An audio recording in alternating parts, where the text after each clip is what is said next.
Sure.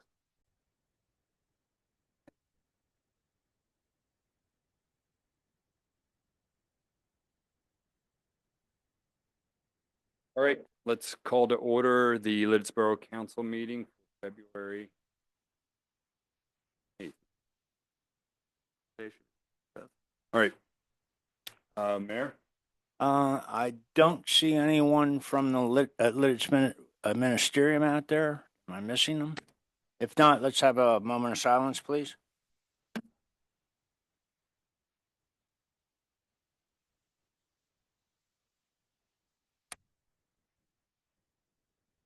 Amen. Could we please rise for the Pledge of Allegiance? Pledge allegiance, flag, United States, Republic, and one nation, under God.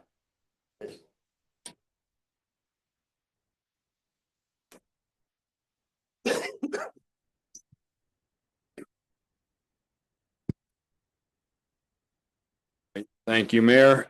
First thing on the agenda, guys, is the approval of the January 28th meeting minutes. Everyone got a chance to read those? I'd like to make a motion to approve the January 28th, 2025 council meeting minutes. Second. We have a motion and a second. All in favor? Aye.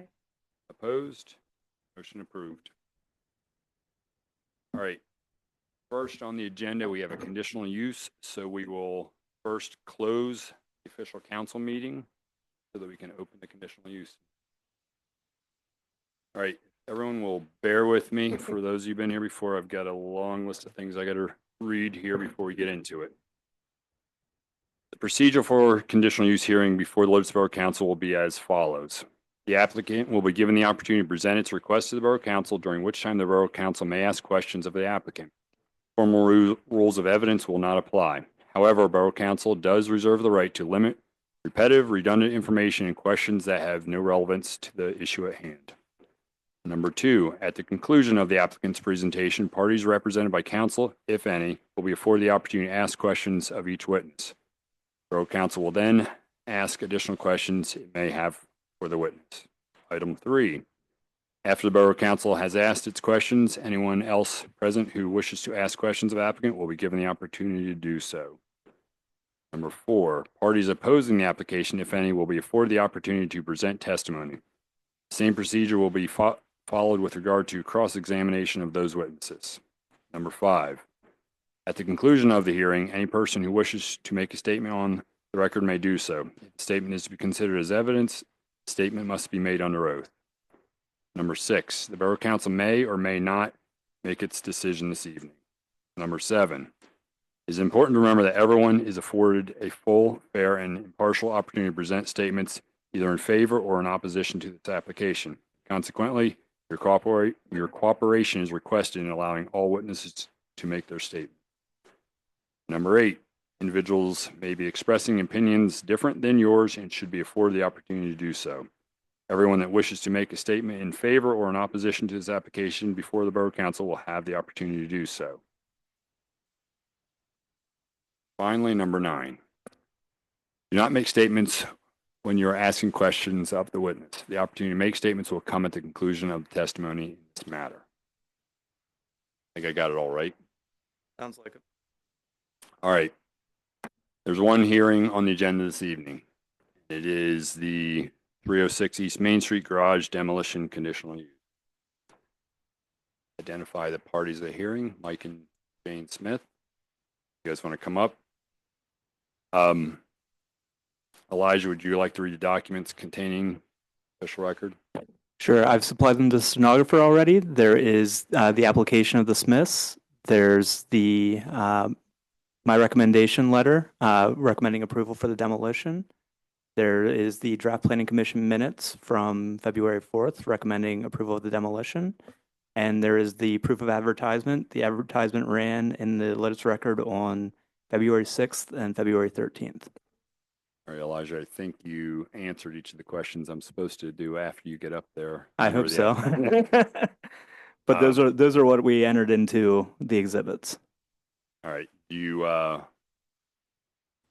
supposed to have you get up, administer the oath, and then go through each of these.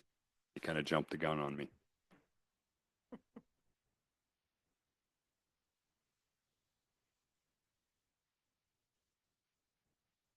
All right, I'm going to ask you some of the questions you just answered. Sure. Would you please state for the record whether notice of these hearings were properly advertised? It was Lititz record on February 6th and February 13th. Was the property which is in subject of the zoning application properly posted at least 7 days prior to the hearing? It was posted on February 5th. Did you timely mail notice of the hearing to the applicant, I did via email last week. members of the board, Yes, via packet. and all other persons requesting a written notice? No one else requested written notice. Okay. In addition to the above mentioned notice, did you also post a notice of this meeting on the door of the Borough Hall? Yes, it is downstairs, at least when I came in. Okay.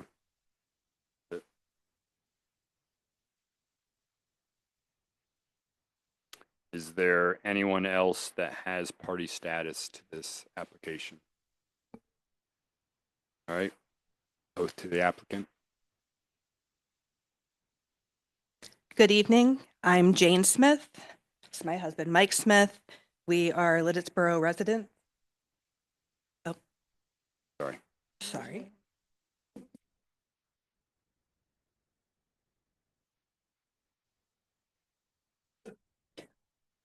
Okay, so Jane Smith, Mike Smith, we are Lititz Borough residents at 218 Cambridge Lane, and we are also the property owners at 306 East Main Street. We are seeking conditional use approval for a demolition permit for the existing garage at the Main Street property. The garage is a 12-foot by 20-foot structure. Those are the outside measurements. Lancaster County GIS indicates the garage was built in 1937. It is accessed from Mulberry Lane to the rear of our property. It is concrete block construction with a slate roof. Because of its small size, it's not practical to use as a garage. It is currently listed as a Class 2 structure on the Lititz Historic Resources map. However, we believe it may have been miscategorized. The immediate neighboring garages are not listed on the Historic Resources map at all, but both of those garages are both larger and older than ours. We have received recommendation of approval from staff and from the Planning Commission. We now ask for Borough Council approval.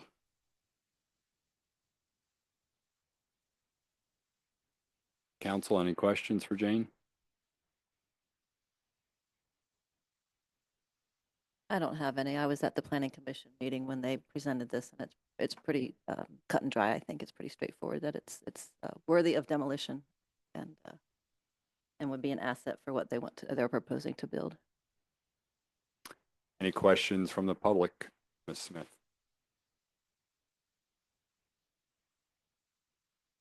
All right.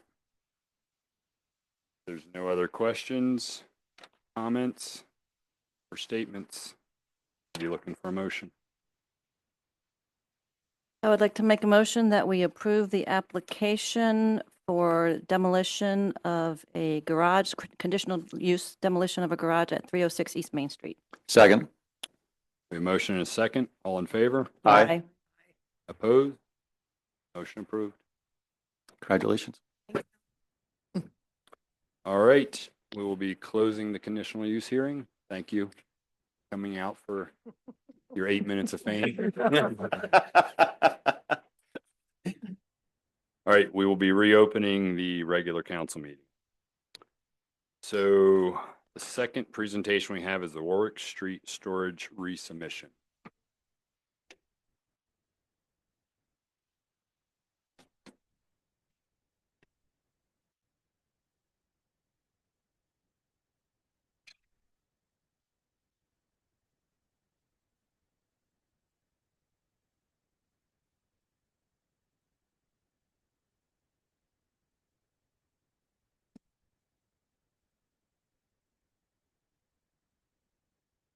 All right, good evening, Dave Bittner, Bittner Engineering, here on behalf of Valley Storage.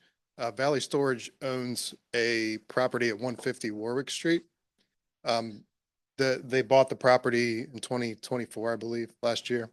The plan was originally approved back in 2019. There were 3 two-story storage buildings and then 1 RV storage building in the back. So the previous owner built the 2 buildings that are lighter. It's building 2 and 4. Those 2 buildings were constructed. The new owner came in and buildings 1 and 3, they are proposing to make those 4 stories instead of 3 stories. So we came in with a revised final plan. Those sit right in the same footprint as the original buildings. So there's no improvements to the stormwater facilities. There is some regrading around this building. We had to add some inlets and stuff just to get drainage to go to the correct places. But the footprints of the buildings aren't changing. So none of the stormwater, overall stormwater facilities are changing. So no updates to the MPDS permit or any of those types of things. So the 2 items that were discussed at the planning commission meeting that were the biggest items were screening, mostly along the southern property line. Also to the north, the southern was a little bit more of a concern because the Pleasant View building here is pretty close to the storage unit up along Warwick Street there. So we've had some back and forth with the planning commission as well as staff to figure out how to properly address this to get the screening. So we have a combination of an increase in the landscaping buffer as well as architectural screening on the building.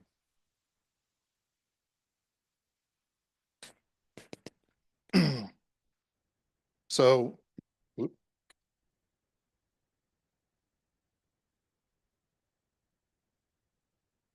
thanks. Didn't tighten it enough.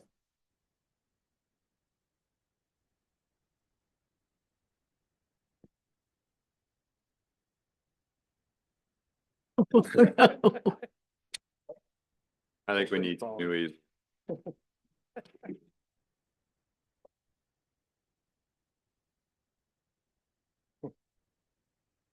Sorry about that. Okay. All right, so in lieu to be able to get the proper landscaping screening, we're proposing architectural screening. So this is the front of building 1, right along with what you're going to see on Warwick Street. This will be the south side, so what would be right up against Pleasant View. So we'll have landscaping that'll screen the first floor and then the architectural screening for the upper floors. And this will be the north side. This is going to face the residents to the north. So that one has screening on the upper 2 floors, and then the landscaping will take care of the lower 2 floors. And then this will be the rear of building 1.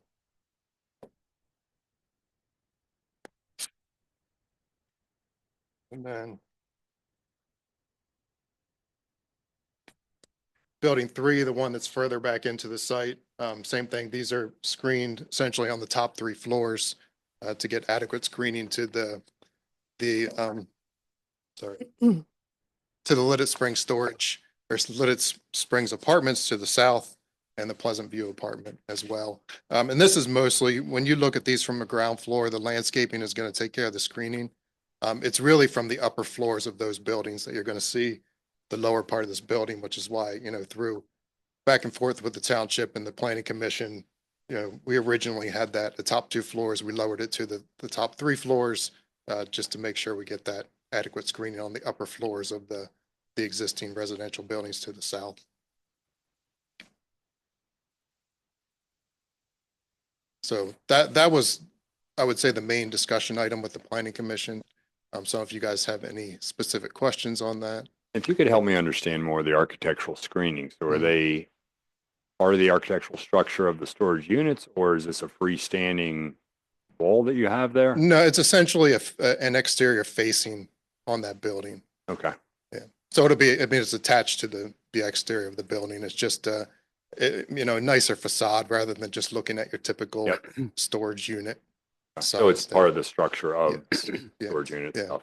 And it'd be similar to just like putting siding on the exterior of a house. And what are the materials of that screening? So there's some fiber cement plank siding, some brick, fiber cement panel siding. metal panel. So it's a mix Okay. of different types of materials. It'll be a nice looking storage unit. Yeah. Can't say for every store. Yeah, it will. Yeah, I think it'd be similar. If you come into Lititz on the right-hand side, the move-in storage facility, that was kind of done in a similar fashion. It has a nice exterior facade on the face of that building. And the middle image on the left is what you'll see from Warwick Street, you said, right? Yeah, this is the one, this is building 3, which is back into the site. So this will be the south facade, closer to the existing apartments to the south. This will be the north facade that you would see up to the residence along Lincoln. And where was the elevation you showed that would be facing east on Warwick?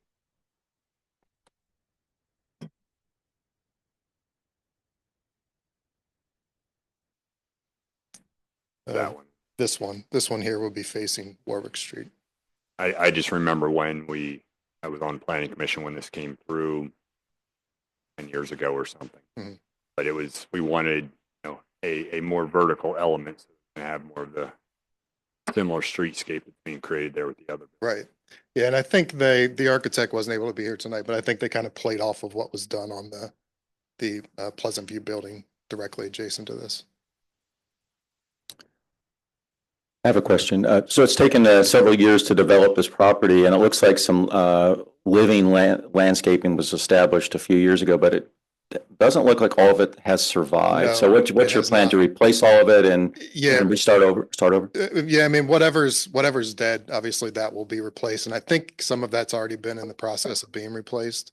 I know we actually met out there with staff a couple of times to walk the site and look at the landscaping. So they've made some strides, I think, in improving that. The new owner, but this landscape plan that we have proposed now will enhance that further. We have some additional plantings that we're planting along the southern and northern property line. Do you know in the plan, does it call for any irrigation to help get young plants started? Yeah, 'Cause I think that might have been the problem before. Right. We don't have any irrigation planned.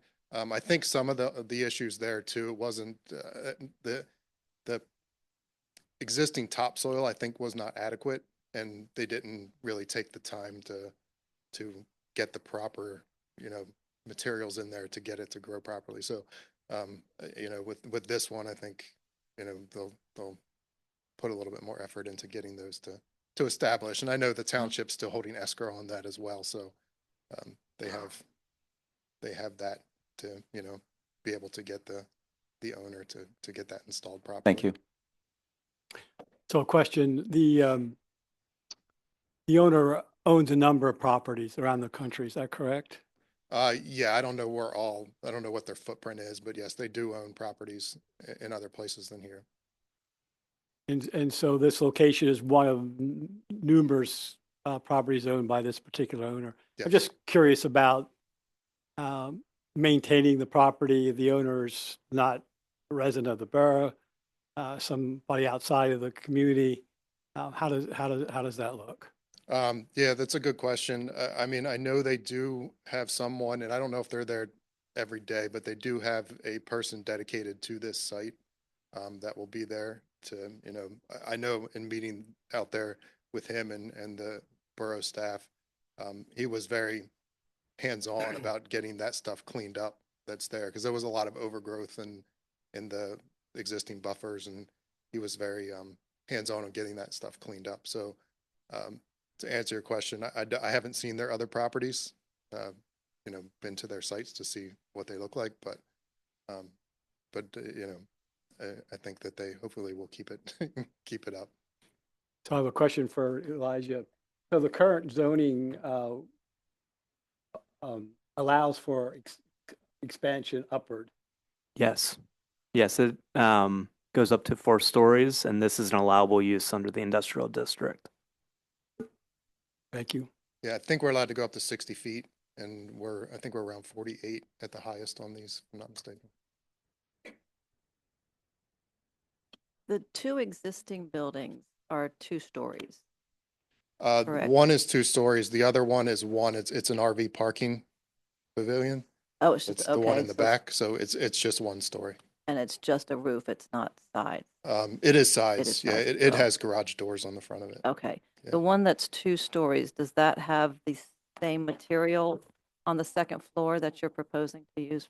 It does not. So that was, and I don't have a picture of it with me, but it's just your typical gray, storage unit type sides.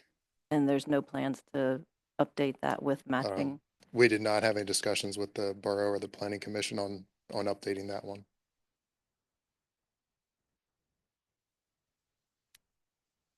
Dave, I have caught a couple times you were saying township. I just, for the record, want to confirm Oh, it's the borough. Yes, I apologize. Right, okay, I just wanted to make sure we're on the same page. And you are requesting just one waiver of the Yeah. traffic impact study? Correct. There's a waiver of the traffic impact study. That waiver was requested and approved with the original plan. But since we're adding some new units, the borough asked us to re-request that waiver. And then also in Elijah's letter, it was a confirmation. We had requested a waiver of the planting buffer along the southern property line. The requirement was a 30-foot wide buffer. We had 15-foot wide buffer proposed. And we didn't re-request it, but I think in Elijah's letter, it was to just confirm that the planning commission and the council was okay with that kind of continuing into this plan. Okay, so that was approved under the previous land development. Yes. I would suggest it be affirmed by council if they're supportive, only because of the dramatic change in height of this. Zoning and planning commission felt that the architectural screening is enough to essentially supplement the vegetative planning. I did make the suggestion that their financial security be large enough to replace the screening if the vegetative fails again. And I also see that you were the project, not you, but the previous project was approved for stormwater management. Can you speak to that, or any of you? Is there going to be any increase in the volume from this No, additional development, or was it- that all considered part of the impervious in your original application? it was all impervious in the original application. So Okay. these buildings will sit in the same footprint as the original plan. Or So we just have, going high? yeah, we have no increase in impervious area. Okay.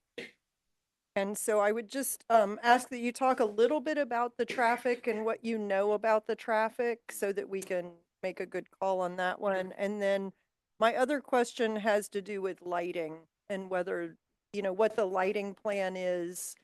The high buildings, will these be, I've seen this when I'm driving down like 81 South, there's lights on in the hallways. It almost makes it look like it's a occupied building. Will there be lights on So during all hours, or what's the lighting? yeah, I don't impact of I this? don't know the answer to that question as far as the building interior lighting. Okay. But does it have windows that go into hallways Elevation. where the windows These that are there, windows. are those real windows, or are they just fake windows with no access to the interior? I'm Right. having a hard. That's, I honestly do not know the answer to that Okay. question, unfortunately. I appreciate your honesty. on Yeah, that. I mean, the architect unfortunately couldn't be here, but Okay. as far as the lighting for the lighting in the building, I can't speak to that so much. The exterior lighting, there will be lighting around the building, essentially more security type lighting. It's not going to be parking lot type lighting. This existing building has one light on each side of the building. So I think it'll be similar to that, where it just shines down just to provide some security around the buildings, and not light that's going to be, shining onto the neighbors' properties to blind them or go in their window or whatever. Yeah, that's my concern, is there's a lot more light in the whole area there because of all of the development, and just wanted to see what you have planned for that. Right. So- And if I'm not mistaken, I don't want to misspeak on this, but I think in other storage facilities that I've worked on, they've only allowed access from like 6 a.m. to 10 p.m. So I'm sure, if council wanted to put some type of limit on the lighting throughout the night, I'm sure they would be fine with any kind of stipulation on that. Okay. And can you talk about the traffic? Do you want to talk Oh, about yes, the I'm sorry. traffic just a little bit? Yep.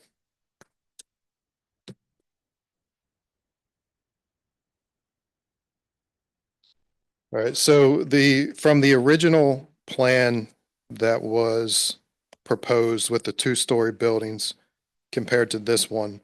So this one's expected, and this is an increase from our original plan. This one would generate 4 additional weekday AM peak hour trips, 7 additional weekday PM peak hour trips, 8 Saturday midday peak hour new trips, and then 70 daily trips throughout the day. So that would be an increase from the original one. So from the peak hour standpoint, we're adding very minimal traffic at the peak hours. Thank you. And I guess I would just seek any suggestions from council on how we address the lighting. I do think, I don't know if there's any residents.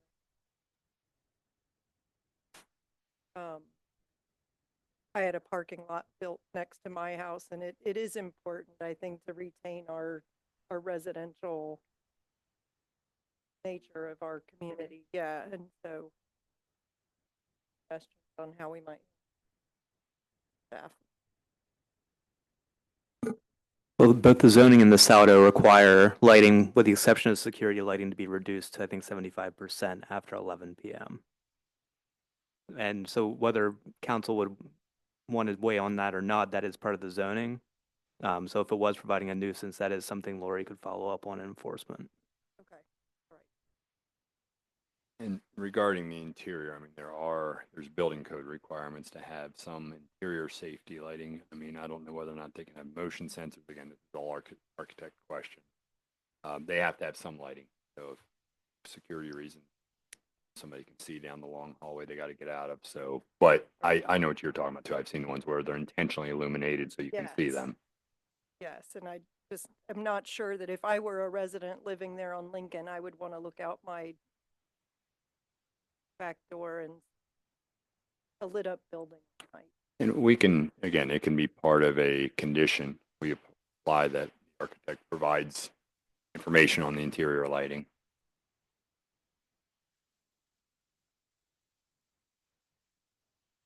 It's a question. So how many floors are the Warwick apartments, or the Wilbur apartments? 5. They're 5. Okay, so this is close to that. And how many more units are going to be added with that 4th floor? I don't have that exact number. You know how many are currently in the building? I honestly don't off the top of my head. Yeah, we didn't, because all the parking numbers and the traffic numbers are all generated off of the square footage of the building and not the unit numbers. So I don't have that exact number. And I know they were still, for the upper 2, well, actually for both these buildings, they were still tweaking the interior, which is going to change some of the number. Yeah, Okay. it's, to get that exact unit mix, the different sizes, they're still playing around with those, Okay. how many of each of those they want. Back on the screening, do you know if any other properties have that screening, and how long does it last? Is there maintenance related to the screening? Screening as far as the architectural? Yeah, or the art. It's the same materials that are on the Wilbur building. I remember Elijah, we had these conversations when that building was going up with the hardy plank and the metal siding. So it's the same materials that are on those Wilbur buildings. And the hardy plank, one of the most cement board, the longest lasting. It's not like vinyl siding. Okay.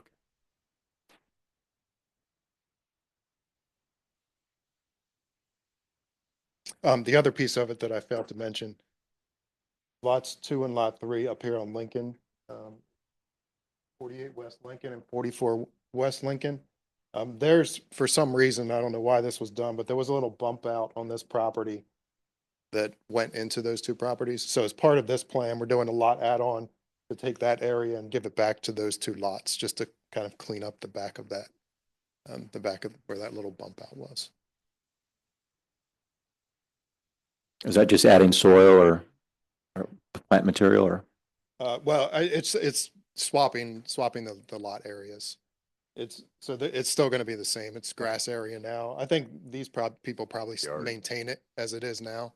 So it's just giving that to those two properties. Probably using it as their backyard, but it wasn't. I'm not sure what the purpose of it was. It was just some kind of strange bump out that was done years ago.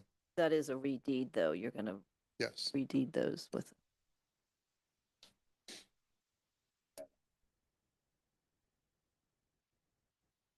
Any other questions, council?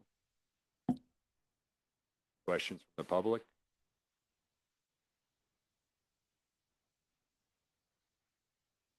Anybody want to take a stab at a motion here? And I think the one key thing that I've heard is Mary's point on the lighting. Yeah, I'll take a stab at a motion. So I move to approve, the Lititz Springs storage revised final lot development and lot add-on plan, with the waiver of section 405 traffic impact study and the condition that, help me out, Elijah. Well, I guess the confirmation of the window type of whether it's interior facing or part of just a facade. And if it is interior, that the lighting be reduced to such a level to not provide nuisance to neighboring properties. Yes, Does that sound good? sounds good to me. Thank you. Second. All right, we have a motion and a second. All in favor? Aye. Aye. Opposed? Approved. Thank you. Thank you.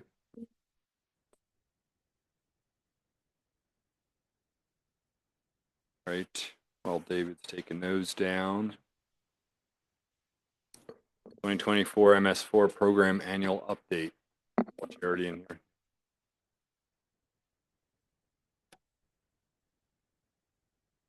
That up for me, Rob, that'd be great. And I want to thank everyone just before I get started usually we do this in October. So thank you for waiting another couple months for that presentation. So nothing terribly exciting or different has come about in the last few months. So, and again, I'll do my best to present from over here. I might need to also yell from over there because I'm going to be doing a lot of pointing and it's like kind of. It's right behind you too. Oh my God. Okay, great. All right. Again, as Steve mentioned, I'm Charity Hain. I'm here to do our annual MS4 update. This is for the 2024 year, so the year that we just had happen. So new things are coming in 2025. You'll hear all about those next October. You want to keep moving down on that, Rob? Charity, can you just real quick for the audience's Yes. benefit? Oh my gosh. MS4. Yes. I said that I would let everyone know all of my acronyms within the presentation for the audience and anybody online. All of the acronyms that I mentioned are written out within the presentation, but MS4 is one that I did not write out. That stands for Municipal Separate Storm Sewer System. So M and 4 Thank you. S's. But if I mention any acronyms at any point, they're in the presentation. For everyone's benefit. But the discussion points we're going to talk about, we talk about these things every year, and I do have updates on what we've done within the past year, privy to those. But highlights of our SWIMP goals, Stormwater Management Plan goals, a summary of our illicit discharge detection and elimination efforts, also known as IDDE, our problem outfall, which we've been kind of discussing over the course of the last few years. If you've been privy to one of my presentations before, that's not going to be news to you. But that investigation process, we did more on that this year. So we'll have information on that. And then just highlights of what's coming in 2025 as it relates to the MS4 permit. So highlights of those SWIMP goals, minimum control measure plans, those are part of the permit. We update those every year. And we were able to update those in the fall before I was on leave, so we had those all in place for this coming year. Public Works training plan, we update that yearly as well. Basically, it provides new topics for Public Works to review privy to MS4. And we do as well do Public Works audits. So I go out with Tyler and Andy and Jordan, and we walk Public Works. We walk the Borough Quarry facility. We just address any MS4 concerns that we have, just to kind of like button up and cross our T's and dot our I's with our own facilities, since we're asking other people to do the same. So we have one of those scheduled it'll be in the fall of 2025, is typically when we do those. Wet weather outfall inspections, again, this is in relation to that Catchman 119, 120. I'll have more on what we did in the past year, but there's another step that will be completed in 2025 as well. Again, I have mapping that kind of shows and outlines what we've done and what the next step on that is. And then every year as well, we are required to submit an annual report to PADEP. We are an individual permittee with Warwick Township. So we coordinate with Warwick Township every year to submit our annual report. And typically we don't get feedback from DEP. And we don't have feedback this year yet either. So kind of that's what we've got going on from the last year and what we've got going on moving forward. You can move on there, Rob. Thank you. Every year too, we kind of do a summary as well of our IDDE, illicit discharge detection elimination efforts. These are efforts within the borough to ensure that we're not having any dumping or any kind of pollutant loads on creeks and streams that are items which aren't allowed. So basically the permit says if it's not stormwater, it can't be going into the creeks and streams or in our MS4 system. So we had 5 this year, which was not, I mean, it was maybe a little bit more than we typically would have. But again, a lot of that stuff is educational based, and a fair amount of ours were grass clipping efforts. We have that. We did have I would say the biggest one, the one that required the most effort this year, was the one listed last on there, where there was actually a laundry discharge pipe that was discovered during the culvert replacement on Cedar and Lincoln. And it was somebody's laundry drain that was actually like just discharging out of the culvert. And it had been doing that for a fairly long period of time. And nobody figured it out until we went to replace the culvert. So that was, we worked with staff and Elijah, and we got that figured out and capped, and now that doesn't happen anymore. But it was that effort because one of the things you have to do with these is you have to be able to track that it's happening. So we can't just say, oh yeah, you're doing this without any physical evidence that it's happening. It's the same way with sewage enforcement, that kind of thing. So that was one of the more in-depth efforts that we had this year in terms of IDDE. So again, not a ton, but enough. Was the property owner aware of that? Or was it a surprise for them too? No, it was a surprise, I think, for everybody. I don't know that anybody fully was aware that it was happening and was really good about it. Like, because I mean, sometimes when you get into this stuff, people can be combative, and was really good about it. So we got that all squared away, and now it doesn't happen anymore. So getting into outfall 119, 120, just as a refresher for everybody, and I'm pretty loud, so if anyone can't hear me, just let me know. This black line that kind of encircles the area. Thank you, Rob. Appreciate that. That's outfall 119, 120. So that all drains into the Lititz Run. So when I say outfall 119, 120, that's where I'm talking about. That's the discharge point. It's right there off of North Lane. So it's huge. Obviously, I mean, it takes up a fairly large portion of the borough. Again, if you've listened to me give an MS4 presentation before in previous years, I've talked about this at length. It's our largest outfall and kind of has the most moving parts in it. So Over that goes on London Hall. it's, yeah, all the way up to like past Wise, like it's giant.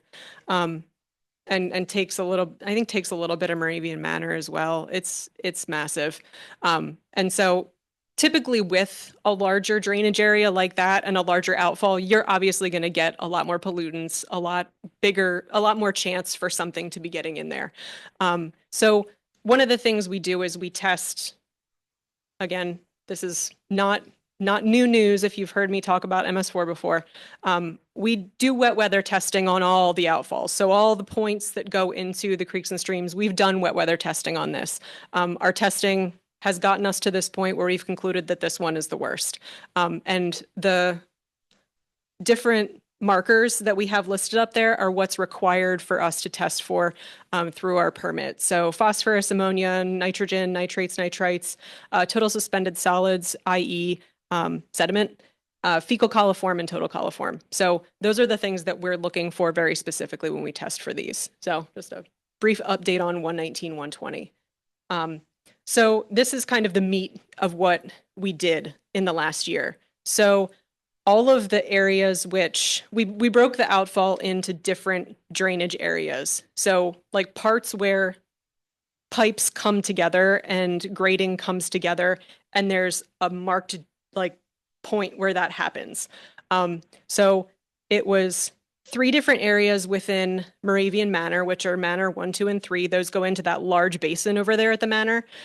So you could easily test where water was coming into that basin.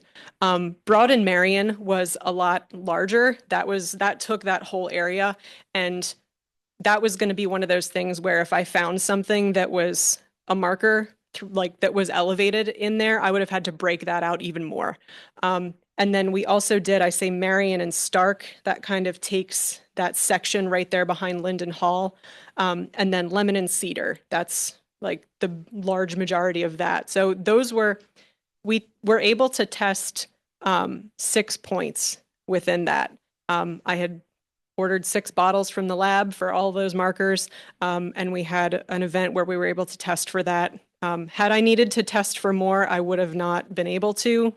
Like literally the end of the storm was like as much as I could fill the bottles. There are very specific requirements on how we get our samples for that. It has to be raining for at least an hour, and it has to be able to sustain flow for you to collect them, like collect the bottles. So I've said this before at other meetings, but it's challenging to have a storm event that you can actually mobilize, get on site, and then also be able to deliver these to the lab because the lab's in Middletown. So, and the lab's not open 24/7. If the lab was open 24/7, this would be a different conversation we'd be having. But the lab is open generally from 7 to 5. And then on Saturdays, it's only open from 8 to noon. So, and the issue with that then is these markers all have a hold time. So fecal coliform is the worst hold time. I can only take a water sample and have it last for 8 hours. So if you're going through that in your head, if I get like an evening storm on a Friday night and it's not like basically after like 1 a.m. the next morning, I'm not going to be able to get it to the lab. So there's a very tough window between when the lab closes and when it opens. Long story short, there's not always a lot of opportunity to do this. So we were able to get 6 of those markers sampled, and then we'll break the outfall out more, but there will be a little more on that. So those were the ones that we tested for.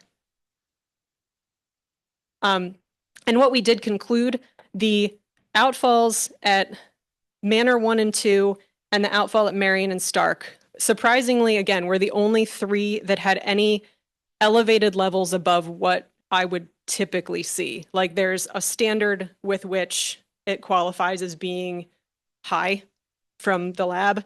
And the Manor 1 and 2 and Marion and Stark were the only ones. Again, I was very surprised that the Broad Street outfall was not higher for anything. But Manor 1 and 2 were high for ammonia, higher than what I was anticipating seeing.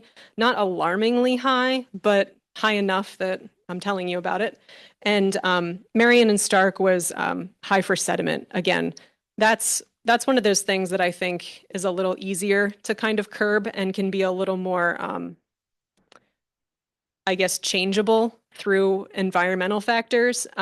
being high for ammonia is a little troubling to me. So that's something that's going to involve more investigation through that. Some things that can elevate your levels of ammonia, things like lawn fertilizer, stuff like that.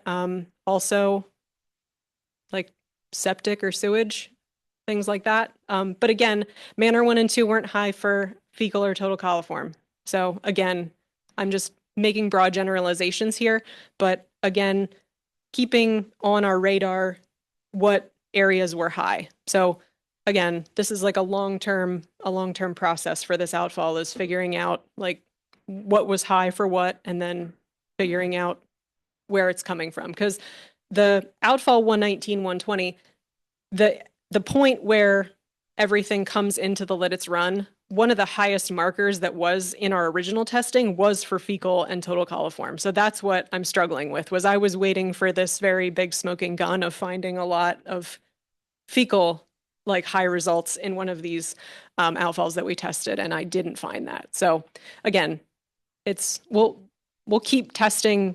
We didn't test the lower part of the outfall, so that's sort of the next step. And I think I kind of allude to that on the next slide a little bit, Rob. That yeah, the next steps, and I'm going to move away from the mic for just a second.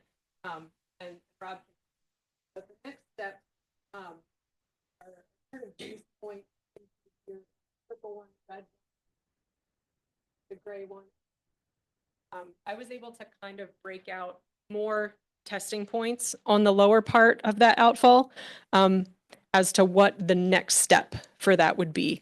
Because again, I want to be able to confidently say throughout the whole sewer shed, hey, this is what's coming from where. I don't just want to go down a rabbit hole with the 3 outfalls that were high for certain markers without doing the due diligence on the rest of that. And the black arrow, actually, that I didn't really elaborate on it for this particular year yet, but the black arrow indicates we had done as well, with the help of Elijah and Jordan, a little bit of it's all Elijah. I'm not going down in pipes and figuring out what they look like. But one of the things that we did too was we have not a ton of confidence on what is coming into all these pipe runs from Cedar Street down to where it discharges is the main issue we're having, because a lot of the other pipe runs you can easily tell because they're all connected to a road system. That middle part there is really challenging just through historical mapping to figure out what's going on there. So we weren't confident that there were not other pipes that were coming into that we just didn't know about. And Elijah volunteered to be the person that went down in to kind of go through and see what is coming in where. And again, that was with the help of Jordan. So he was able to do that very basic recon. And correct me if I'm wrong, Elijah, you got up to this one right here, correct? Yes, roughly there before the gas meter got water in it. Yes. And I had to cancel. Yeah. So, and again, that was not, that is super helpful and wasn't even on my radar that we had the capability of doing, was to be able to physically go in and find out where those things are coming from. So again, that was helpful because we've already found things that were coming in that we were like, oh, we did not know those were there. So again, we're able to then have Jordan update the maps so that we're more accurately reflecting where things are coming from. Again, really challenging in these areas where you have a lot of grass and a lot of, historical pipe runs that people were poking into, and we don't have updated or accurate drawings. Because again, when was the last time we needed to do a land development plan for Linden Hall? So it's been a couple hundred years, I'm sure. So that's one of the things that we'll be working on through the next part of the year in conjunction with that testing, is making sure that mapping is updated. So those are sort of the next steps on outfall 119, 120. Again, as we move on, if you have any very specific questions, I'm glad to answer those, but that's a very broad generalization on what we're working on, and it's a very slow burn. Again, I apologize that it's not more exciting, but that's MS4. It's not exactly the most exciting thing that anyone's ever done, but it's a slow process to try and figure out, because the goal of the entire effort is to try and figure out why our fecal coliform and why our pollutant load is so high at outfall 119, 120, because it's just immediately going into the Lititz Run, which is then immediately going downstream, and not helping anybody. So it's a slow burn, but that's a big part of the permit. So that's next steps for outfall 119, 120. And then I think highlights for this coming year. Again, continued investigation of that outfall.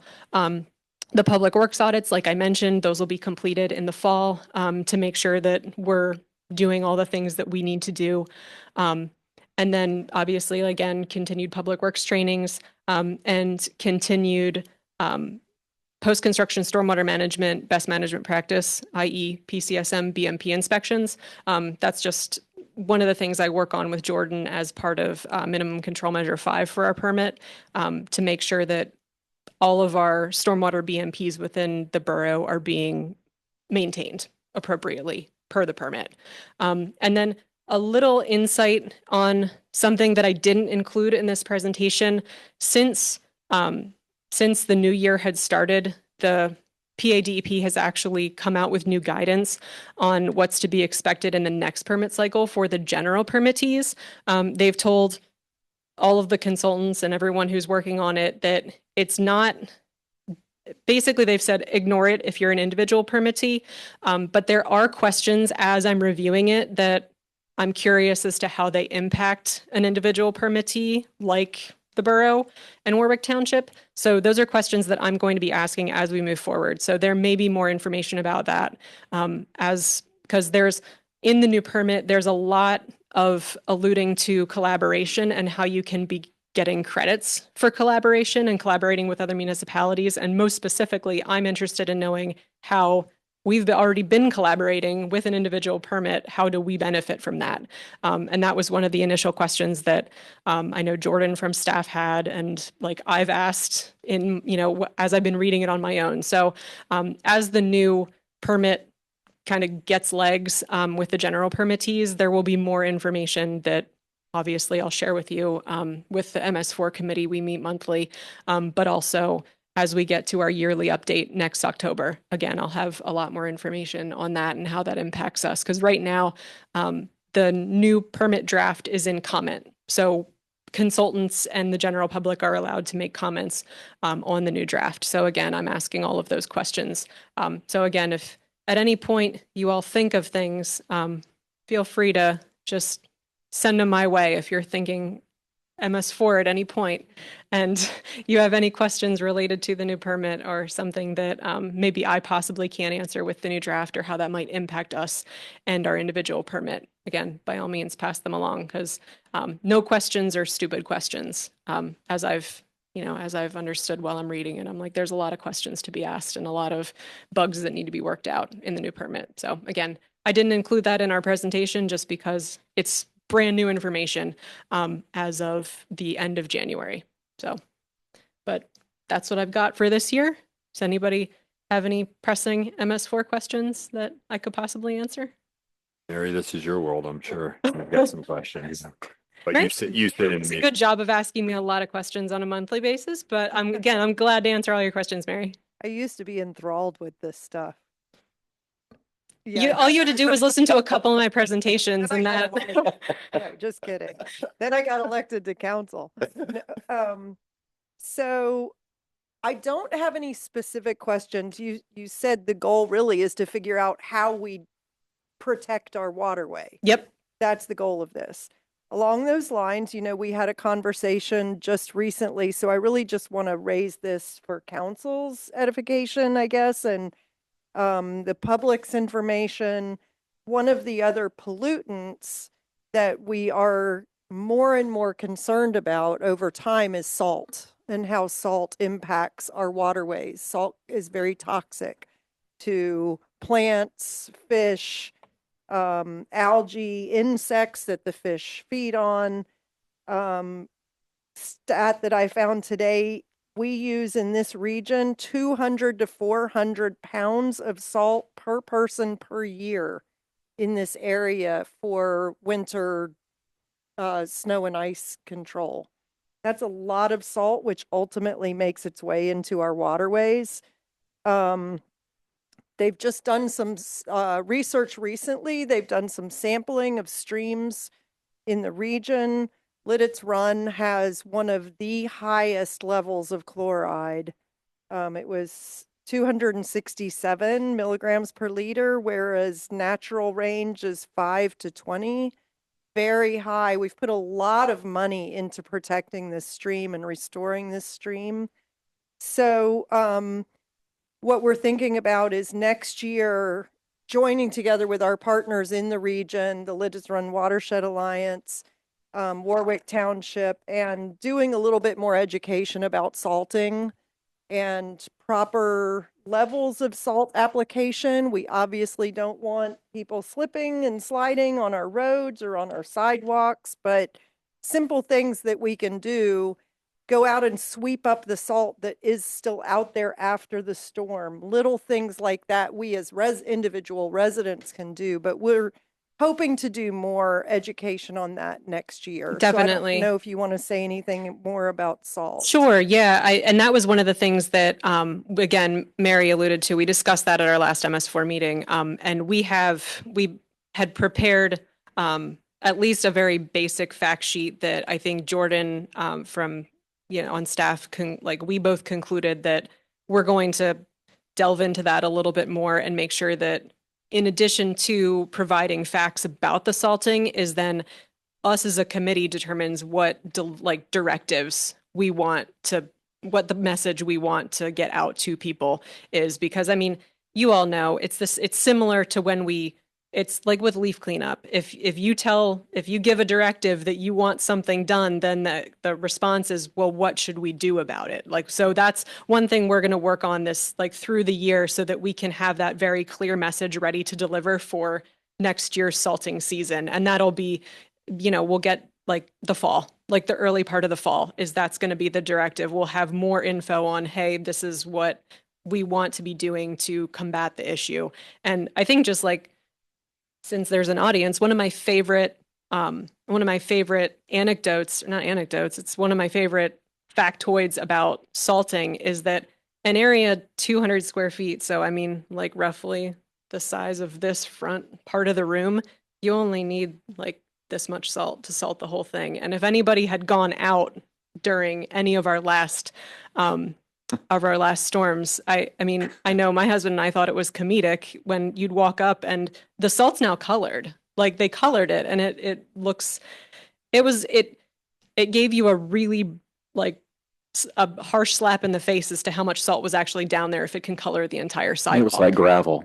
Yeah. It honestly, it was follow the yellow salt road. It was ridiculous. So, and again, we're not faulting anybody for safety. That's for sure. But yeah, as Mary alluded to, our directive, we want to be very clear on the messaging of what we want people to do in order to what alternatives there are to that. So that's something that we'll be researching throughout the year of hey, what do we want to do about that? And what do we want to put out to the public as, hey, this is our directive to help the Lititz Run again, because it's all going to the stream. And again, we've done such a thorough job over the last 20 years of trying to make sure that the Lititz Run's healthy in terms of being able to support wildlife, support fish, and continue that. And if we're just putting a whole bunch of salt in it, that's not helpful either. Thanks, Verity. Sure. I have a couple questions on your presentation. Rob, can you go back to the beginning?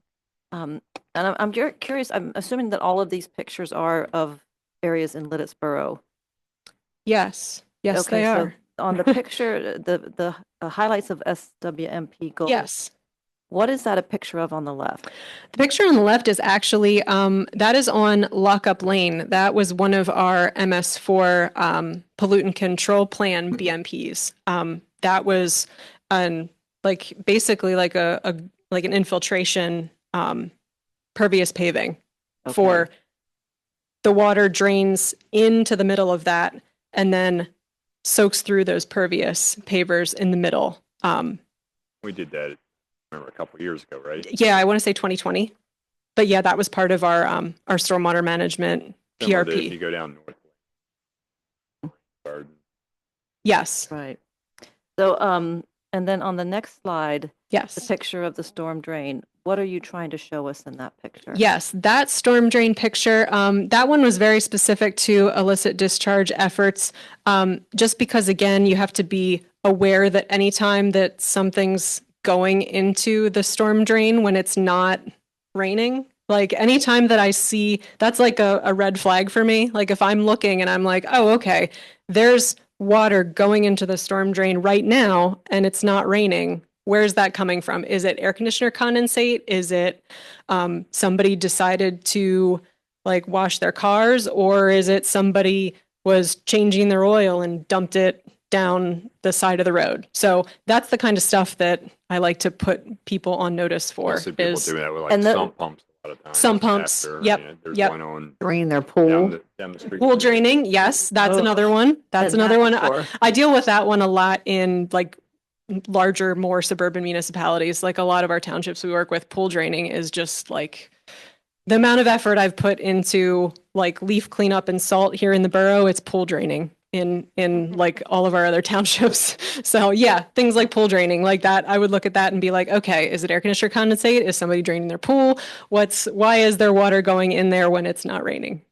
And these are the things that I think are important for your presentation to council Sure. to relay to the residents of what they should be doing and or looking for and or understanding. So those are the kinds of things that I would like to see. Maybe Okay. bullet points at the end of a presentation that say specifically What to residents. look these for. Are, these are you know, this is the the rules and guidance regarding Okay. grass clippings, and these are the things that you should be looking for as a resident and a concerned resident of and concerned supporter of our wonderful stream. I so that like they it, can help. Christine. Yeah. I'm gonna take that and add that into when we do next year's presentation. I really like that, like Wonderful. things to look for, because I have a plethora of photos of what to look for and what not to look for. They might have to be a little bit farther outside of Lititz Borough. I might have to pull from my library to kind of help, because we don't have every situation happen here in the borough. But again, I'm glad to add a little bit more zest to the MS4 presentation in that way, for sure. Wonderful. Thank you. Yeah. Just one quick one. Do you share the results with other businesses? Like I live in Moravian Manor and I see the ammonia issue there. And I have some ideas about where that might be coming from, but they need to understand that and know that, and maybe your education can help them in how they. That's one of the next steps, Jerry, is when we identify all of the issues that we're having, then that's the first thing, is education and trying to work with the properties that we've determined that those things are coming from. And because we didn't want to, like when we had these results come out, we weren't going to immediately go to Moravian Manor and be like, we see that this is high in ammonia. What is that? And why is that way? We want to be able to come to them in a more collaborative way and be like, hey, we've seen this. And it might be, if we find that that's one of the worst ones, we might test that again during wet weather to make sure that, like, hey, it was high in ammonia during this one event. It was high in ammonia again during the second event. Then we can bring that information to those entities to be like, hey, we've seen this happen a couple times. Like, let's work together to try and figure out what that issue is. So yeah, that is the ultimate goal of that, is to be able to work with those particular property owners. Because again, that one totally threw me off. I was not expecting to find anything elevated in such a small drainage area like that. I was really expecting to see something different at that Broad Street outfall. Usually it's in much more obvious, like Yeah. factories or something like that that do. I think years ago we had some issues with J&J or whatever it's called now. Kenview. Yeah, so that is the ultimate goal, Jerry. But yeah, that's part of it. Right. Well, Any other? one more. Steve, I serve on the MS4 committee with Mary and Charity. I appreciate the passion and the depth and the leadership you bring to the committee. Thank you very much. Sure, no problem. Thanks, guys. Thank you. Appreciate it. Any questions from the public for Charity? Okay, thank you, Charity. All right. That concludes item number 1 of our agenda. Item 2, we have no ordinances. Item 3, resolutions. We have 2 resolutions. Steve, I have the first one, and that's the sale of some surplus police department equipment. Jared, would you come on up, please? Jared's going to just give a couple sentences about what we're doing there and how he's going to go forward. Sure. So it involves the sale of 3 police vehicles. It's a 2010 Ford Fusion, a 2012 Ford Fusion, and a 2015 Police Interceptor, an SUV. 2 of those vehicles are slated to be sold because they've been replaced, and the third is a reduction in the fleet by vehicle. So that's the overall view of the 3 cars and the need to sell. Any questions for Jared? Thank you, Jared. Sure. Okay, I'd like to move and approve the resolution 1000, authorizing by electronic auction sale of surplus property, a Ford 2010 Ford Fusion, a 2012 Ford Fusion, and a 2014 Ford Police Interceptor utility to be held on or about March 10th of 2025 on a Municipal Command website and to be publicly advertised. We have a motion and a second. All in favor? Aye. Opposed? Motion approved. Thank you, Ken.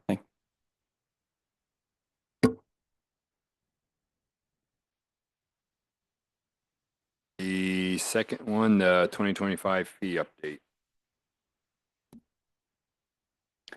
Elijah, do you want to speak to this quick? Sure, I can speak to it. There are 3 specific fees that are being raised as part of this resolution.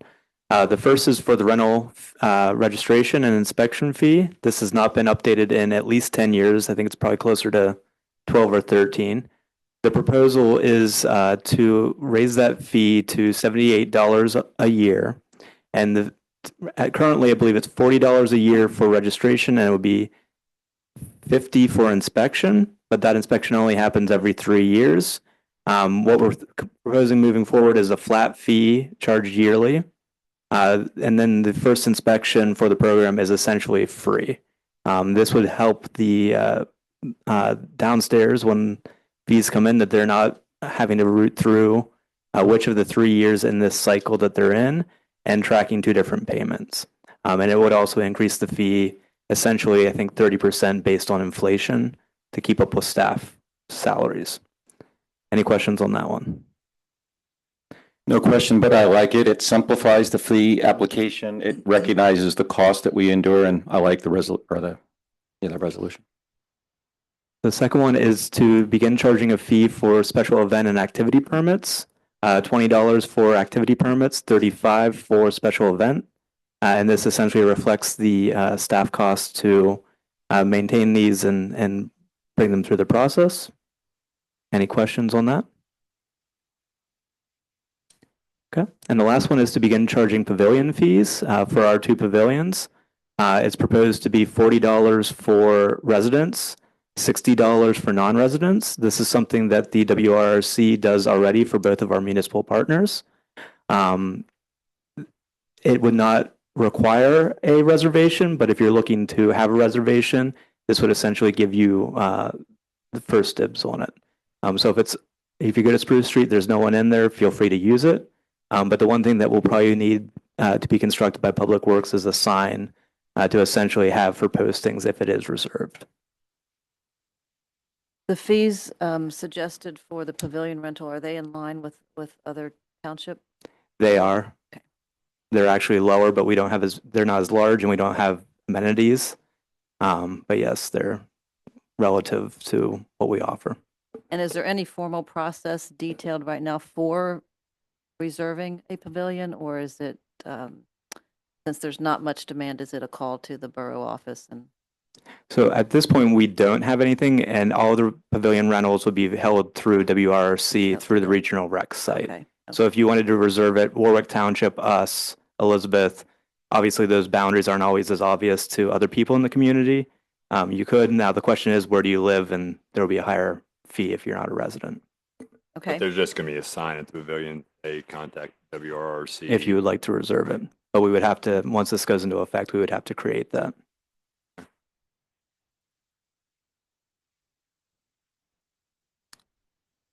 Hearing no other questions, I'd like to make a motion that we approve Borough Resolution number 1001. Second. We have a motion and a second. All in favor? Aye. Aye. Opposed? Motion approved. Thank you, Chris. That's it with the resolutions. We have 2 agreements. First is the school district. I can speak to this. This is the easement for the runabout line. It was developed with our solicitor and the school district's solicitor. The school district has already signed off on it. This is not the other conveyance that I've talked about that historically wasn't done. This would be specific to the runabout line. And I'd just like to read one couple sentences here from the background on this, the reasoning for this easement agreement. It would facilitate Norfolk Southern's ongoing business operations in the borough while eliminating Norfolk Southern's usage of some of its existing rail right-of-way located in the borough, as such usage interferes with vehicular circulation and flow in the borough, impacts pedestrian safety and movement in the borough, impacts activities in the borough's business district, and impacts borough residents' quality of life. So This all ties into our ongoing multiple years of roundabout. Off the town. And get the rails eventually. I just had one question. I was walking back there recently and it occurs to me there's that row of trees that goes along the line. Will we be losing those trees as part of the runabout line and the stormwater basin? The ones on the rec center property, yes, they will have to be taken down to facilitate the construction. Okay. Okay.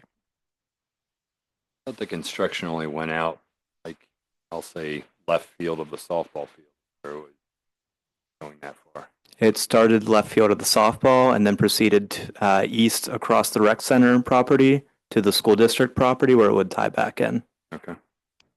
Is there any plan or could we look at replacing those trees in kind somewhere so we don't reduce our tree canopy in the borough? That could be a discussion when we build the stormwater bank on the northern part of the rec center site. Obviously, we'll want things that don't interfere with the bottom there, unless it is something that we're looking for infiltration. I'd say that would be something to look at in the design of that facility.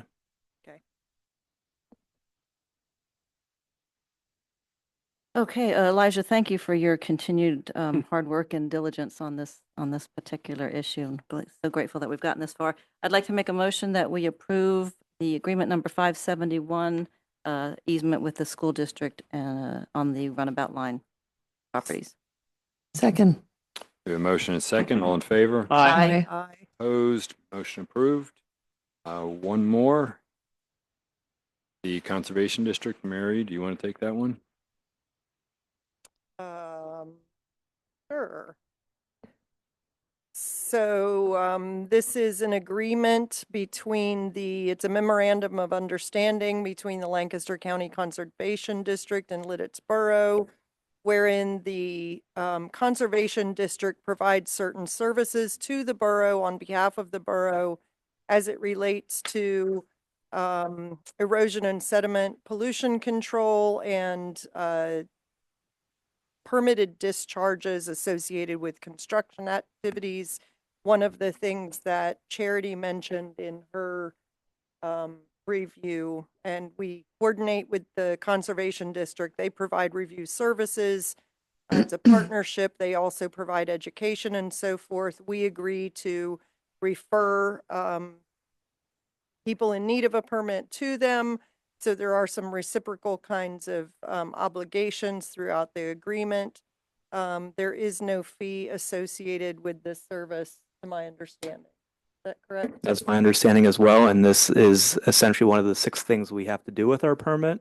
And in documenting it, we provide this MOU to the state and it fulfills that one requirement. Any questions? I believe everybody's had a copy of the agreement and had an opportunity to review it. If there are no questions, I would ask for approval, make a motion to approve the MOU Memorandum of Understanding with the Conservation District. Second. We have a motion and a second. All in favor? Aye. Opposed? Motion approved. All right, moving on, subcommittee reports. So we're going to start with you, Ken, on water and wastewater. Hey, thank you, Steve. We have one item tonight, and Doug Zook is here to present the Infomark report. We'll start out with finance for the month of January. We were $1,135.64 over budget for the month and the year. The flow at the wastewater plant was down 2.4%, 2.42 million gallons per day. Water plant was up 5%, 1.79 million gallons per day produced. A couple noteworthy events. Well pump 3 is ready to be reinstalled. However, we are again waiting for PP&L to depower the line so we can get it installed. So we're hoping this month. An update also on the PFAS testing. Just to clarify, there was some conflicting information coming from DEP.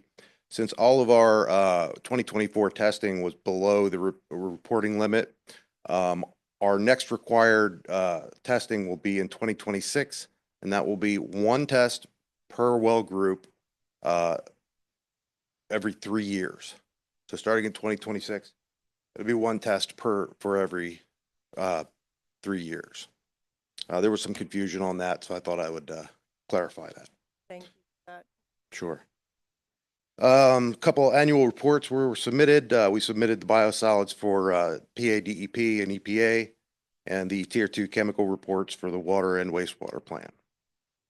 Let's see, we had one emergency call out for a high tank level alarm at the wastewater plant. Moving on to capital projects. So there's 3 outstanding capital projects for 2024. I went over them before at the last meeting. We're hoping to have all of those completed in the next month or so. As far as new capital projects, the 2 centrifuge motors for the dryer are on order. Parts for the aeration diffuser sock replacement have arrived, and parts for the filter building or for the filter rebuild were received, and we hope to have that done by the end of March.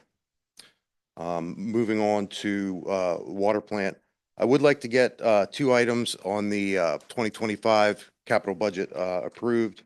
I got 2 quotes that were slightly over what was budgeted.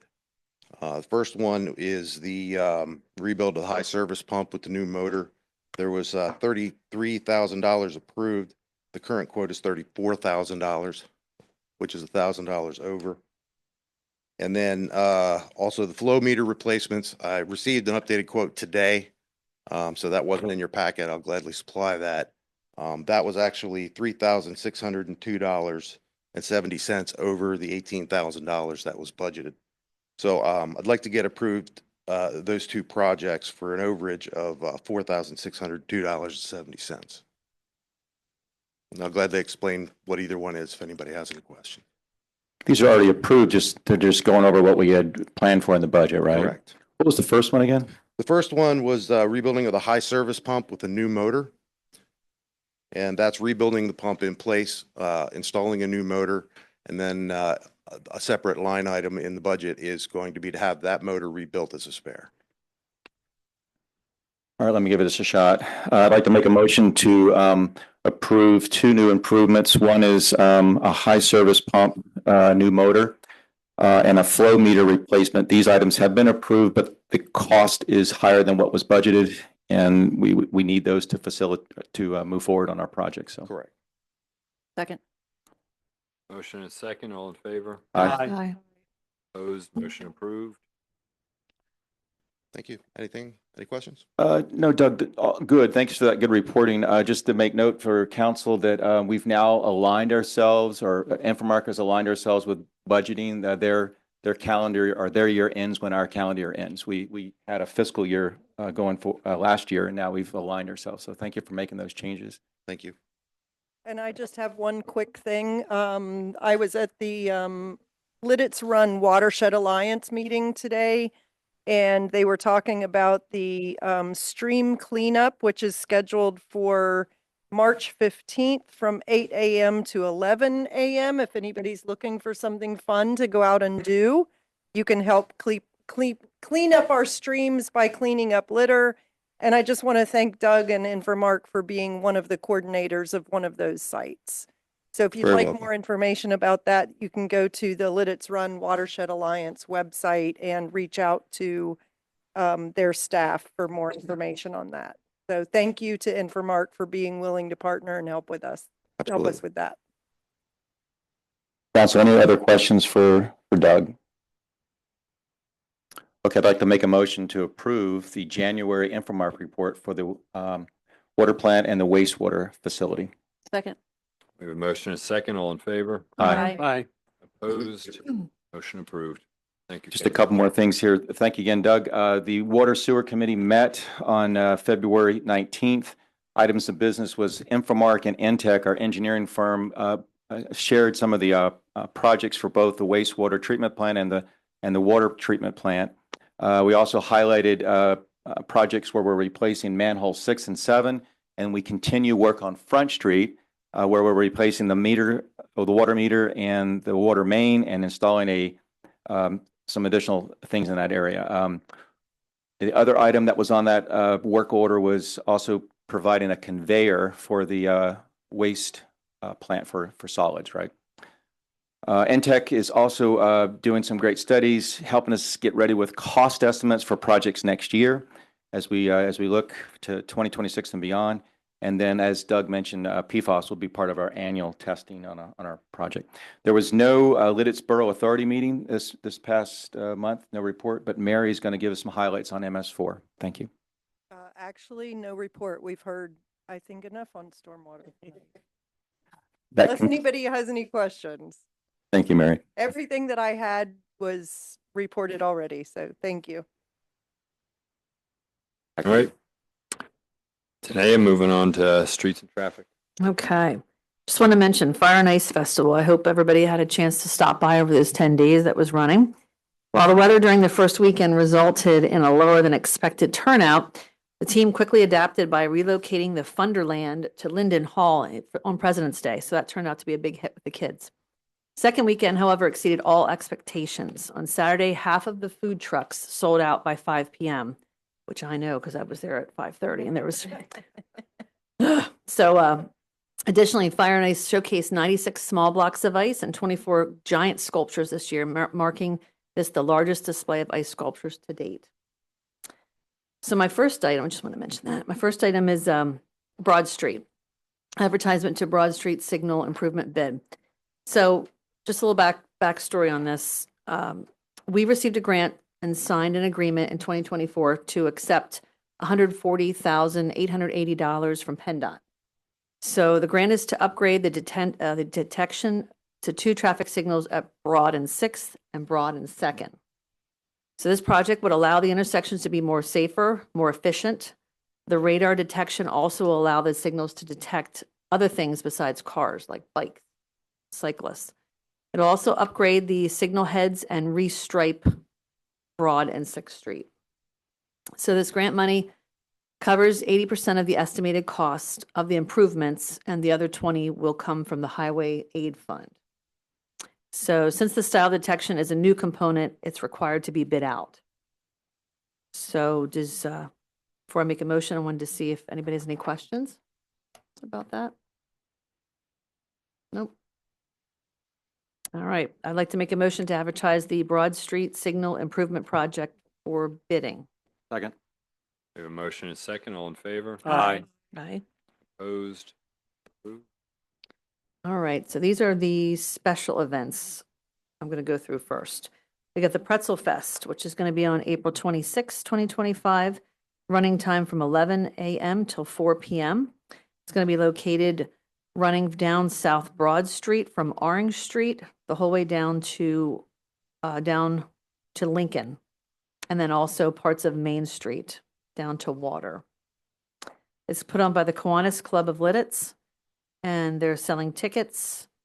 And the event is going to be sponsored by the Lititz Kiwanis and Sturgis Pretzels to raise money for Lancaster County Children's Associations. Okay, I'm going to go to the next one. Memorial Day Parade. It's going to be scheduled for Monday, May 26th from 10:45 a.m. till 12 noon. It's going to be located on West Lincoln. It's going to run from West Lincoln, North Broad, and East Main down to Linden Hall. This is put on by the Lititz American Legion. And it's going to show a bunch of parade marchers, various vehicles down the whole way to Linden Hall. All right. And the last of the special events is the Taste of Lititz. It's going to be running on June 6th, 2025 from 5 p.m. to 9 p.m. It's put on by Venture Lititz. And they are closing the road from Main Street from Broad to North Water Street. They're going to showcase local eateries, activities from local nonprofits, and celebrate summer starting. All right, does anybody have any questions about those 3 special events? I have a quick question. It's not about those events specifically, but about when parking meters are bagged. Can you just help me understand what the provisions are? Well, in these applications, they are asked if they're going to need parking meters bagged. So they do state a yes or no, and then there is a fee that they need to pay if they do check on yes. Okay. And is that something that the fee, do we know when that fee was established and whether that fee is still, this is really outside of the event thing. Sorry, I probably shouldn't be talking about this. I was thinking about this today anyway. Okay, so my question is, does that $100 fee, is that still sufficient to compensate for the loss in revenues and the increased costs that we're now incurring because of the types of meters that we have? Or is that something that we might need to consider updating in? Let's ask Jared not to answer unless you have any. I was going to say if you want to give us an answer next month. I don't know. Was it updated when we got these new meters 2 years ago? And if you don't have, You might not know. I mean, yeah, that might if you be don't something. know, it's fine. It's just something that I flagged today, looking at all of these applications. No, I don't know off the top of my head specifically what the answer to that question is, but I would agree that moving forward, one of my priorities would be to reevaluate and consider whether these fees are sufficient. And, again, try to get answers. When was the last time that they've been updated or looked at, or, looking into the future, forecasting, personnel costs. Are these fees commensurate to really what the cost is to the borough and to the department? Yeah, I think the first thing is start, Jared, to see like when those fees were. If they were 10 years ago before we had these new meters, we got 2 years ago that cost more. And I think I don't know exactly the science to go behind it, but figure out, okay, if it's closed for 4 hours, typically cost this, knowing that every meter is not full during that period of time, but I'm sure there's a ratio you could do. Yeah, say what closing 5 meters would be reasonable. Okay, thank you very much, Sure. Jared. Appreciate it. And just wanted to raise this as something we might want to be thinking about. For some reason, it caught my eye today. Definitely. As I was looking at these applications. So Okay. probably because there were so many that want to do it. All right, so I'd like to make a motion for those 3 special events, the Pretzel Fest, the Memorial Day Parade, and the Taste of Lititz. Second. We have a motion and a second. All in favor? Aye. Opposed? Motion approved. All right, and I've got 3 activity permits. Sunday in the Park on June 1st, 2025, running from 7 a.m. to 4 p.m. It's going to be in the Lititz Springs Park, and it's put on by the Lancaster Evangelical Free Church. Attendance is expected about 2,500, and they'll have a church service with band and baptisms, and they're going to have food trucks and family activities. Okay, next one is the Brew Fest, Lititz Brew Fest. It's going to be on May 17th, 2025, running from 3 p.m. to 6 p.m. Going to be put on by the VFW in their parking lot. And expect about 1,000 people, and they're going to raise, all the money raised is going to be going towards veterans and building maintenance. Last one is a blood drive for the American Red Cross. Going to be on Monday, March 31st, running from 1 p.m. to 6 p.m. And it's hosted by the Lititz Martial Arts. And it's going to be in the Dean Saylor Park. You can sign up.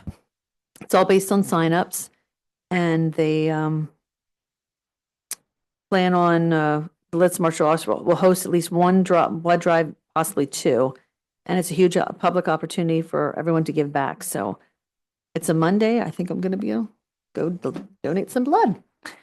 All right. So I've got 3 activity permits, the Sunday in the park. Anybody have any questions about any 3 of those? Just real quick, is this the Yeah. first year for the Brewfest? I don't think so. I think Yeah, I for, think they've done- this Yeah. is, I don't think this so. is for the VFW. This is not the It's not one the that's beer for fest. Ambucks. It's not the Beer Fest. They Oh, did, that's what, okay. they yeah. did one in their parking. Does it correspond with the Italian parking. festival? No, this one's in May. The Italian Festival is in September. They hosted the Italian Festival in their parking lot and had a beer garden, wine That's right, garden that's what I'm there. thinking of. Right. I don't believe we've had one for their own beer fest Okay. before. And I have a question about the blood drive in Dean Saylor Park, which is in Warwick Township. Why? I think doesn't our parking lot is part of the Yeah. borough? Yes. This is what they're going to use. You Because remember when we had exchange for the Okay, pumping station? Yeah. I knew there was a reason it was here. I just was trying to figure out what that was. So thank you. Okay. Sure. All right. So we have the blood drive, the brew fest, and the Sunday in the park. I'd like to make a motion to approve those 3 activity permits. Second. A motion and a second, all in favor? Aye. Aye. Opposed? Motion approved. Okay, I'm good. Okay. Ken, back to you with finance. Finance has several items to present tonight. The first is the February General Fund month-to-date and year-to-date statement. You'll see that expenses exceeded revenue. This is normal this time of year. Revenue will catch up as we get into tax season and other fees that'll be coming in. So that's before council tonight, just to take a look at that. Any questions just about the financial statement there? Okay, before we approve that, I'd like to say that Lititz Borough provides financial support for several community service organizations that play a crucial role in supporting and enhancing the quality of life here in Lititz. The fire department is a recipient, Lititz Library, and the Lititz Rec Center is also a recipient. Tonight, I'd like to welcome Karen Malin. She's the executive director of the Lititz Rec Center, and she is invited to participate in tonight's discussion. And Jerry will lead that discussion. Yeah, thank you, Ken. During the 2025 borough budgeting process, there are a number of council members ask how the borough contributions to the rec center capital projects are being managed. Just to remind the public that in addition to a little over $32,000 that we provide for capital improvement, the rec center, the borough also provides $10,000 a year for the pool capital campaign. And as well as the borough provides the rec center facility, it's free. The land that the rec center is on is borough property. We give that to the rec center for their operations.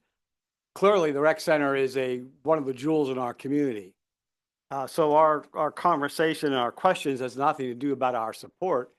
It's about doing our due diligence and finding out for sure how our funds are being used.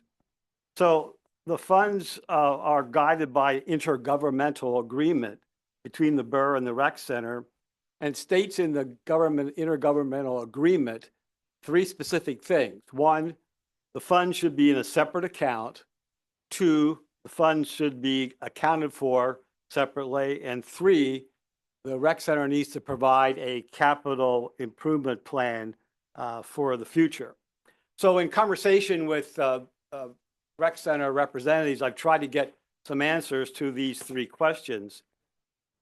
And Karen can verify this or add to it, but it's my understanding that the contributions received from the municipalities, that would be Lititz Borough, Warwick Township, and Elizabeth Township, are reported in a unique revenue account. But this revenue account, they are excluded from the operating income of the rec center. So it's my understanding there is not a separate account, but these funds are commingled with the other municipalities.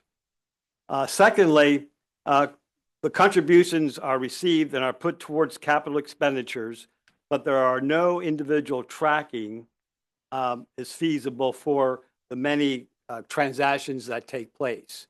So we did get a CapEx report that outlined the expenses and revenue, but it's my understanding there's not a separate accounting for our specific funds.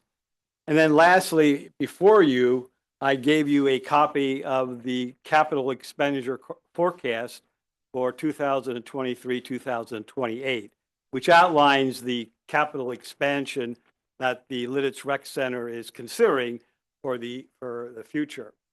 Now, it's pretty clear that the contributions that the rec center gets from these municipalities don't cover all their capital expenses. And the rec center has been great at their financial management as a way of covering those additional expenses through other revenue sources. But I think as we go forward in the next budget year, we're going to take a look at what those might be. Karen, do you have any is that a fair assessment of the situation? Did I misrepresent this in any particular way? Feel free to come to the mic and respond. Yeah, if you're going to speak, please come to the mic just because we have online folks. I'm here as Karen Malin, security guard for the evening. You know Karen Malin, the executive director of the Lititz Rec Center. I'm Richard Nuffert. I've been on the board of directors there for about 30 years. I live in the borough, but lived in the borough for 15 years, Warwick Township for 30 years before that. Yes, we're here to answer questions.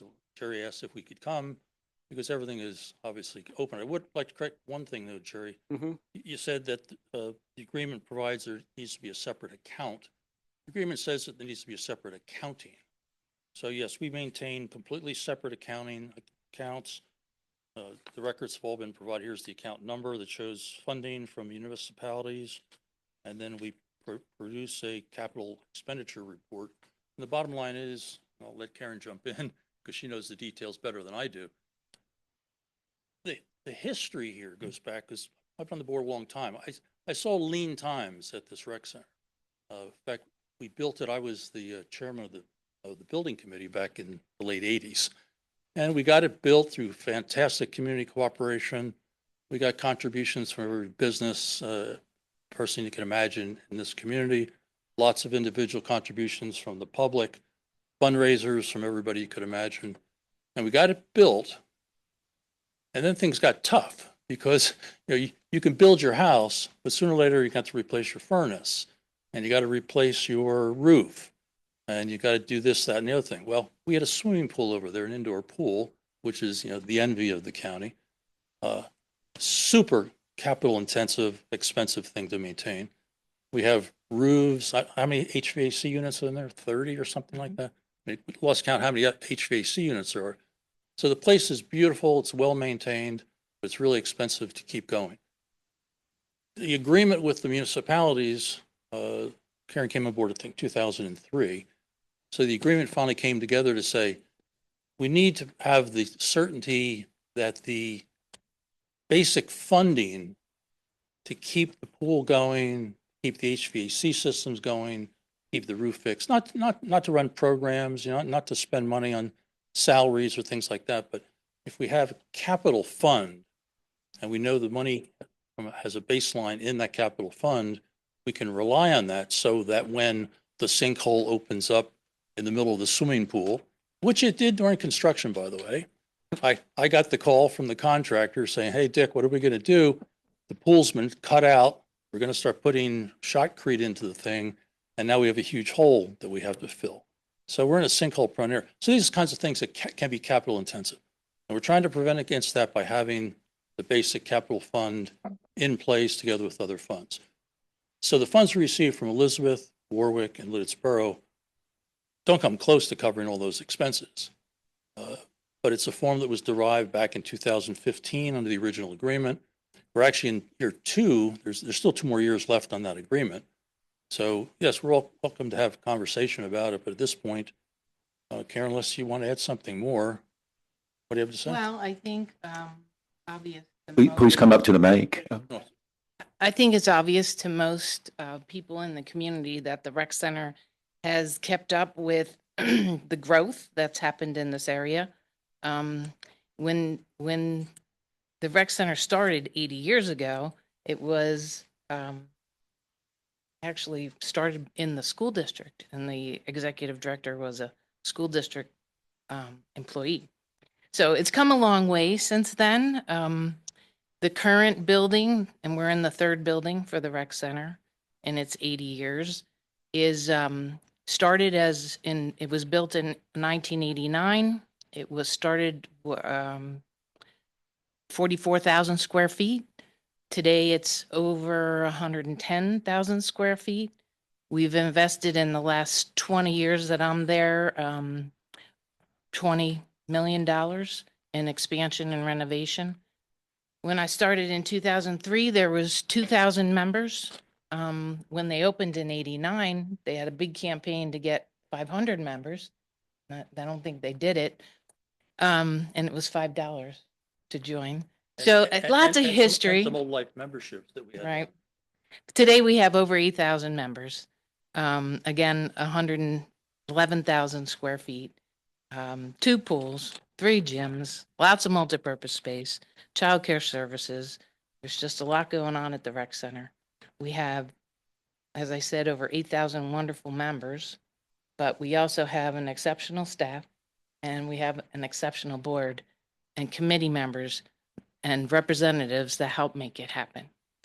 Karen, good evening. Thank you for coming. I'm up here. Where'd that come from? Thank you for coming. Can you maybe take a moment or two just to give us a recap of the recent expansion project and what you're excited about? Well, we just completed a $4 million project, and it was adding the second floor that was in the plans a few times in the rec center's history. We added a multi-purpose space, pickleball courts. We added some offices, a conference room, and a big studio, fitness studio upstairs. So that's the 11,000 square feet we just added. Mm-hmm. Yeah, I think we're not opposing any of the capital. We agree with what you need to do. We were just trying to figure out, based on the agreement, how our funds are being utilized and accounted for. And I think you provided information. I think the council here has to decide if that information is adequate enough at this point in time for us to continue to approve the invoices going forward. And then next year we'll be in the budgeting process and take a look at this again. Yeah, I think it's fine with the information, and just so you guys understand where the conversations, and I'm a huge proponent of the rec. I every joke with Simon, I remember working out in the little, I'll call it closet, studio 1 or 2 or something, and I'm in there 4 or 5 times a week. I mean, it's an amazing facility, and it's a great asset to the community, adults and children. I find my kids when they're bored, I'm like, go over to the rec, bud. I'm sure they're shooting some hoops over there. Somebody is. Go work out. So not every community has that. And I watch, I go pick my son up to middle school, and I'll watch kids. They're just kids walking over. That's a great asset that's offered to the community, that can't pick your kid up at 3 o'clock. They go over and they'll hang out in the activity area or something. There's so many benefits to having that. I don't know if I can name another community, at least within this region, that has something like that. There's obviously the rec centers, but you can't walk to the Hempfield rec from the school. Somebody was smart enough to plan the location of that on the school campus years ago. I think the asset you guys That might would be think. John Bonfield. He was a member of our steering committee. Okay, he had the idea. John Bonfield put that right there on that spot. So I think it's a great asset. I think I'm speaking for all of council. Just so you guys know, like when we're going through budget, we get questioned on a lot of things, and obviously people look at the biggest numbers first a lot of times. And I think that's where this conversation had started. A couple of council members had brought that up. I think we might have even had some questions from residents also to understand that. So I think it would really educate everyone. We have 3 new council members on here that might not have heard some of the discussion previous years. So don't want you guys to think, they're doing anything wrong. We need to really just make sure we're responding to public comments. also. Yeah, and we didn't feel that way. We just want to make sure it was clear that I think there was some conception that perhaps as a check is received from each municipality, we open up, take it across the street to Truist Bank, put it in an account, and then immediately withdraw it. That doesn't happen, but it is accounted for, a line item in our financial report. We have audited financial reports every year. So we're a nonprofit that has to have audited reports, so. Richard and Karen, thank you for coming. We can support this. Thank you for answering Jerry's questions and helping inform us. I'd like to think this is a huge benefit having you both here. So Karen, I'm going to make a request.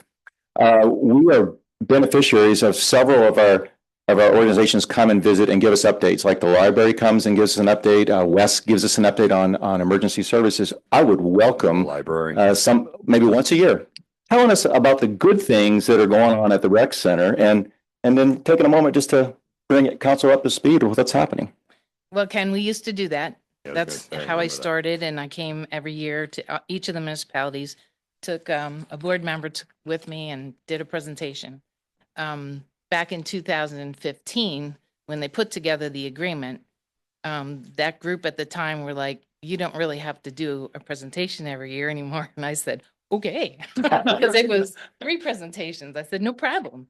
Actually, it was 4 because Penn Township was in for a while too. So that's why it stopped.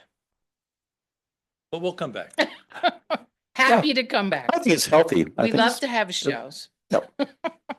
Show and tells. Not everybody's a member. I'm not sure about council, but I think it's good to hear from you and to let the community know. And it's a great I strongly opportunity. encourage all of you to be members. Come join us. I talk to Simon almost every day. Yeah. Thank you. Thanks for the opportunity to be here. Thank you both. Thank you. Any other questions from council members before we go to your improvement? Any other questions? Okay. Okay, I'd like to make a motion to approve the financial statement for February and pay all the invoices. Second. The motion is second. All in favor? Aye. Aye. Opposed? Motion approved. Okay, the second item of business from finance is just we had our a monthly meeting and we did have an opportunity to do a 2024 year-end review. And so council, you received a memo today just stating the unaudited financial performance of the general fund for fiscal year 2024 on a cash basis. From a financial overview high level, our Ephrata National Bank balance as of 1/1/2024 was $3,693,000. Our gross revenue for 2024 was $8,928,000. Our gross expenses for 2024 was $8,827,000. And then our year-end balance at Ephrata National Bank on 12/31/2024 was $3,647,000. That gave us a fund balance of 41%. When you look at some of the key observations, with our cash flow, we are in a stable financial position. Gross income exceeded gross expenses by $100,000. The fund balance of 41% represents a strong financial position, indicating that the general fund has maintained a healthy reserve relative to its annual expenditures. And finally, these figures represent actual cash received and paid out during the fiscal year, providing a clear picture of our liquidity. Next steps is in years past is that we will gather all the details and publish the revenue details and the expense details on our website. And that will be for the general fund only. This will take place after the audit and probably will be available in April or May. Okay, any questions? Okay, the final thing from finance is just the capital scorecard, and each council member received in your packets. It's not in front of you tonight, but you do have the 2026 capital scorecard. This scorecard includes a list of capital requests from each department. Each of these requests was evaluated and scored and rated, and the replacement costs are also listed on this chart. The scorecard only lists items rated as 1 or critical, needing replacement. That had 2 projects, one which HVAC and the fire panel, I believe, let me check here. I have it. The items were the HVAC controls and the fire panel. Those are 2 items. And then we had 6 vehicles, 5 police vehicles and 1 public works truck. And the total of those capital requests was $590,000. Finance is already looking at how that may be funded. We don't have all the answers yet, but we already are taking a look. What we ask is that council be aware of these upcoming capital requests and then collaborate with us as we go out throughout the year to look at alternative ways to raise money, grants, or finding ways to use the money that we have more efficiently. Instead of buying something new, maybe buy something used. So Rob is working with the teams to make this happen. So that's your scorecard. It's for your education only right now, but help prepare you for the budget season. The final item on the finance report was just borough operational efficiency. We mentioned that last month. We continue to work on that. The first goal has already been met, and that's supplying the capital improvement scorecard for the February meeting. So number 1 is made. We have several other goals going on. The one that's important is the request from each manager to start looking at each budget line and looking where we can save money. And so those teams and leaders are already doing that with a deadline of May 19th, and then we'll report on those savings soon afterwards. All right. Any questions? Steve, that concludes the financial report. Thank you, Ken. Jerry, personnel and benefits. Thank you. I have 4 items. I think we can move through these fairly quickly. A committee resignation, the committee goals, chief of police leadership transition update, and the new police officer selection process. So the Parks Committee resignation, for many years, Jennifer Lee has served with distinction on the Parks Committee. With her participation, the Parks Committee has provided resources and oversight to Lititz Borough Public Parks, ensuring the parks are safe and an enjoyable recreational place for children and adults. Jennifer has submitted her resignation as a member of the Parks Committee.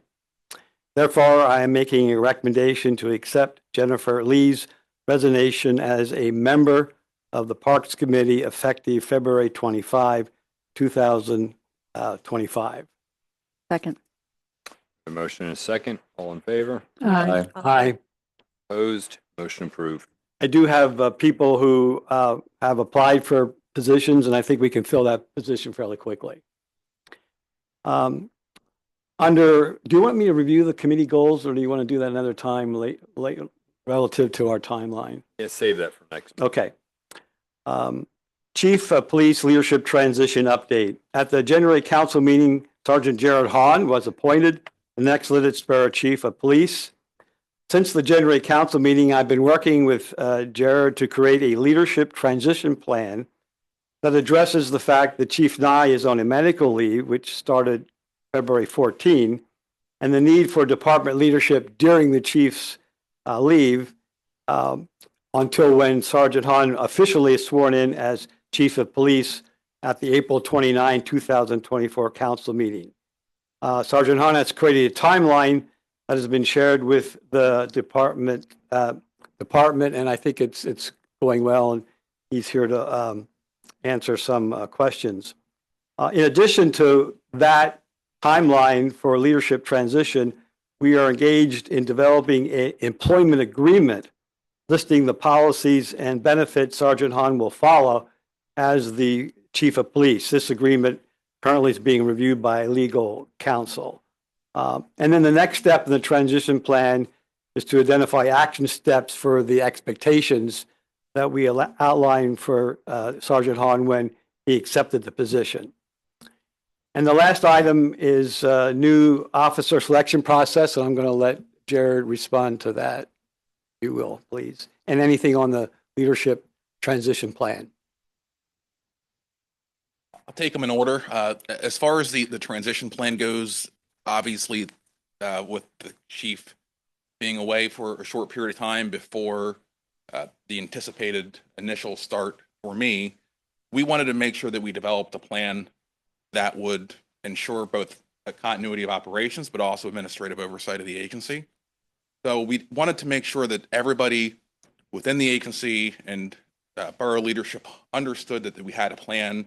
We wanted to eliminate any ambiguity with roles, deconflict any decision-making that might occur between Chief Nye and I. So we did a deep dive. We analyzed some of the strengths, weaknesses, opportunities, threats that would have Here's the plan. were potentially presented in this transition. We've communicated that with our staff. I've had the opportunity to speak with many of our staff members, fielding any questions that might have come up about it. Everybody appears to have a clear understanding of what that process is. Moving forward, we identified some key benchmarks, dates, tasks associated with it so that everybody knew, what the plan going forward was, who to call for what situation. And, since Chief Nye had gone out, things have been going well. He's available to me if I need to make a phone call to him. He's already provided some guidance.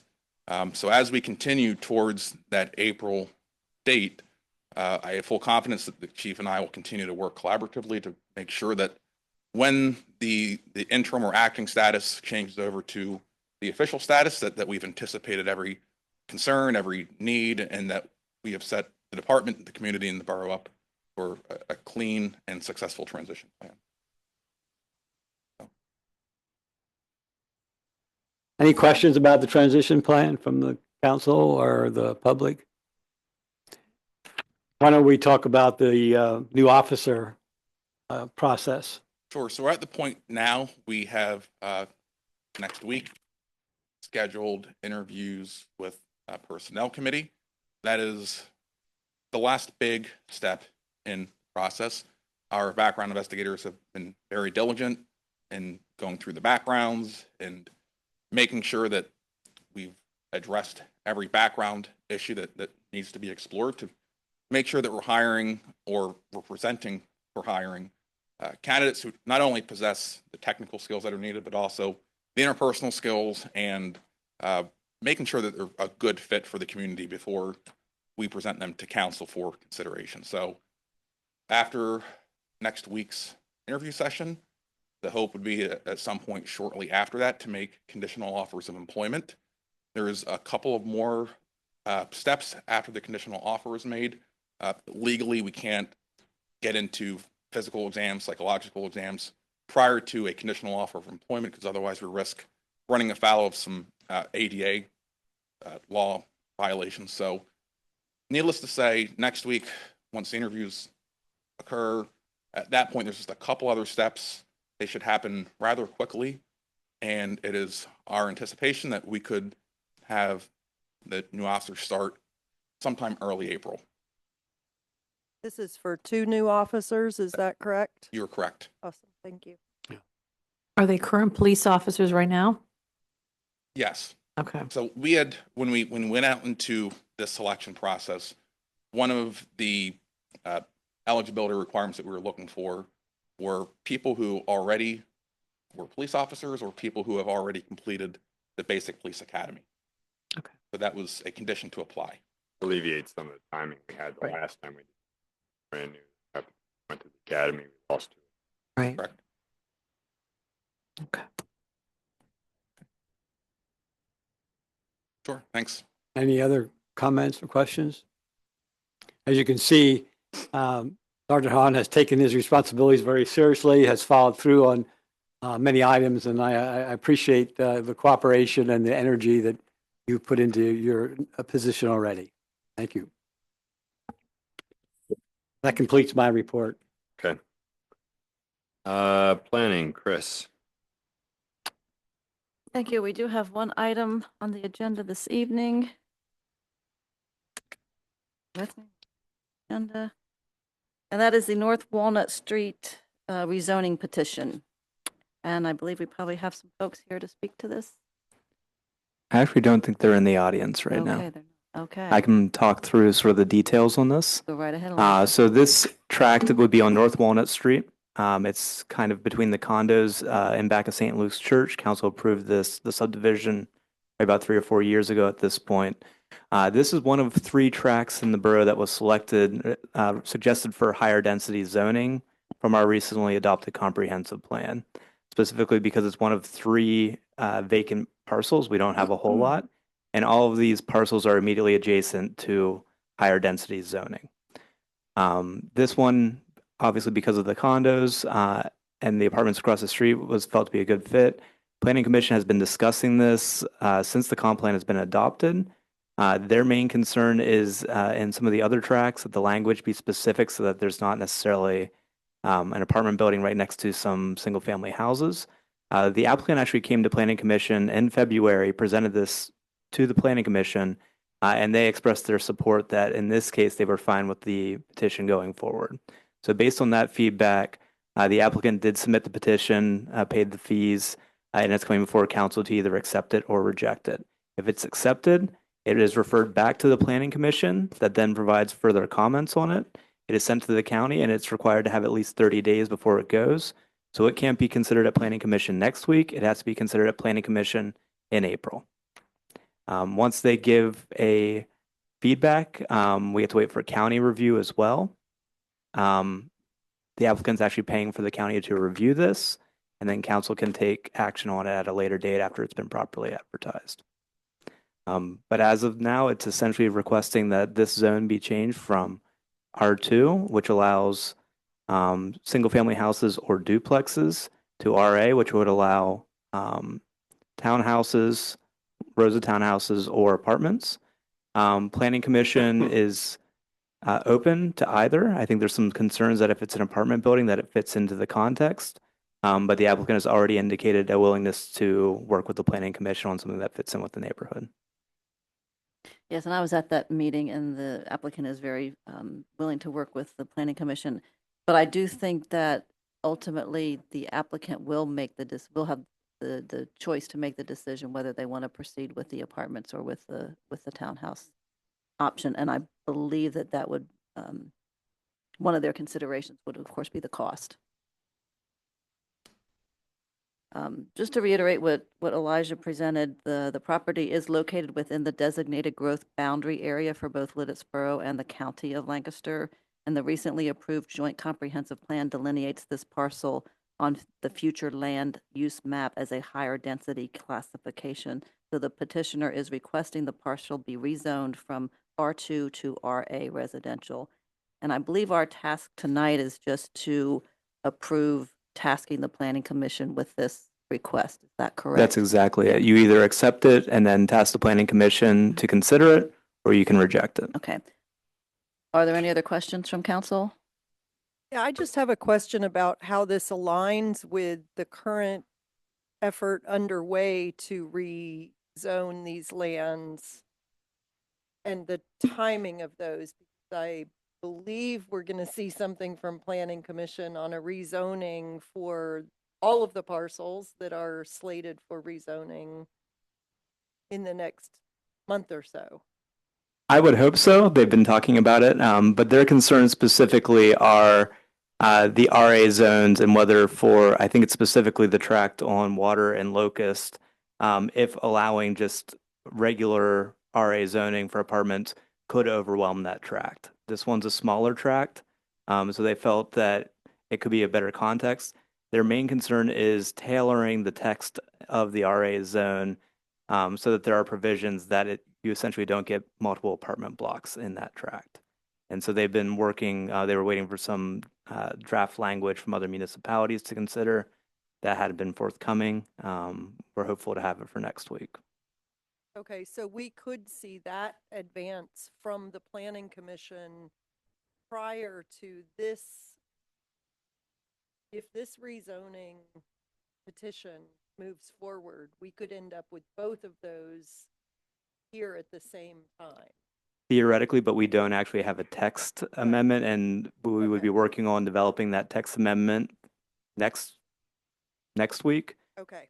So going from nothing to having an approved draft, I would think would be really optimistic. That's not to say we have nothing else on the agenda other than talk about this next week. But based on, it's been a very, meaningful and thought out process. I don't think that they're necessarily going to say, let's just go with the first draft that we have. Okay. Okay, thank you. Mary, were you originally thinking that all the tracks should be rezoned at the same time and under the same request, or are you uncomfortable with piecemealing them for any reason? My concern is that we are putting this applicant through a process that we are actually already doing ourselves. Okay. But they're choosing to go through that, knowing Right. well that that is what we're doing. Right. Yeah, I wanted to make that clear that, yeah. About the timing Mm. of that and wondering how those might line up. The other thing is, and I agree with Elijah based on the conversation they've had at the Planning Commission, that the text amendments to the RA district will be less of a factor with this site. Yeah. Okay. So I don't have concerns with this site going forward. I was just wondering how we could be more efficient and streamline and not have to go through both. Right. Right. So, This is simply us accepting evaluation over. Right. Steve, can you Right. It speak could, into your but mic? they could all up to it. Right. Right. And I think that's important to know, but I also think it's important to note that I think the applicant is understanding of that, and wanting to move forward with this particular project for their benefits. Correct. Okay, yeah. Okay. Okay, Good. thank you. All right. Wonderful. Thank you very much. In that case, I'd like to make a motion that we approve the request for the North Walnut Street zoning amendment. I'll second Se- that. We have a motion and a second. All in favor? Aye. Opposed? Motion approved. Anything else, Chris? I think that's it for me. Thank you. Mary, zoning code enforcement No report. and building and grounds. Just a couple highlights here. Hey, great news. The phase 3 of the skate park has been announced. Elijah got a nice note from, I think it's Arment Concrete, and they're going to start building this third phase this month, and should take a few weeks to complete. And there's also some encouragement that there may be some additional phases to complete the park in the near future. Parks meeting was held yesterday. Great meeting. We had some new improvements for the community. They approved some labeling of trees and having some great information and a sign next to each tree with a picture and a leaf. And so it's educational, and it would be something I think we'll all be happy to see. We also talked about how to increase public participation. So we're going to announce all of the meetings, dates, and where they'll be. The Parks Committee has done a great job of meeting in the park and having a very effective meeting. So we're trying to get the local residents awareness of that, and we're going to contact Laura Knowles to help us with an article so that we can increase engagement. And then we also had a complaint or a request for an update on some of the playground equipment in New Street Park by one of the local residents. So representatives from the park are going to talk to Public Works and see if we can either replace or repair those chains that have rusted. And then finally, Jerry brought up a good point as we move forward with the rail trail, just looking for ways to get greater public participation in this development of the rail trail. And that's my report. In reading this letter, it's more than just updating equipment. I think I'm kind of reading, and they want to see, like, looking at the overall plan of the park. And I think that was discussed, I remember years ago. Obviously, there was a multiple phase development of that park. So I think that's also what I'm reading in here. And I would suggest the Parks Committee also look at, I'll say, the master plan of that park. There were plans to happen on the other side of the stream. I think the first step that they were suggesting is to meet with the neighbors out there and hear what their thoughts might be. Yep. Yeah, I think it's great because when I read this letter, I read that they are looking at the jewel of a park on 6th Street and wanting some equipment that sort of mimics what's available there as well. So yeah, great work, the Parks Committee, and I think we've got more opportunities. Okay. Anything else, Ken? No. Mary, regional plan. My only comment is that the rezoning is moving forward as we've just discussed. And the borough's members of the implementation committee will be getting together in the next few weeks to begin doing more detailed planning for implementation. Elijah, do you have anything to add? No, I think that covers where we're at right now. I just want to thank all of our committee members. They're fabulous. All right, that concludes the council members forum. Report from the borough engineer. We have DMA's report. I don't see Scott here. Do they have any questions? All right. Mayor and the chief. Chief, anything new? Or acting chief, I should say. Elijah, anything to add to your report? I did meet with DCNR and county planning this morning via Zoom to talk about right-of-way acquisition grants. They're very supportive. Obviously, with where we're at with the construction, we can't apply for this year. That window closes, I believe, Monday. They did encourage next year to apply, and even if it is something that's fast-tracked, there is something that they can basically work with us for right-of-way acquisition, if that's a requirement of Norfolk Southern. But the takeaway from both of them is they're very excited and they think would be a very competitive project, both in the county and statewide. Speaking of the runabout line, the next thing that's holding us up is a construction agreement from Norfolk Southern to manage the construction. Once we have that, they can schedule bidding. But as of yet, we haven't seen anything from Norfolk Southern's legal department.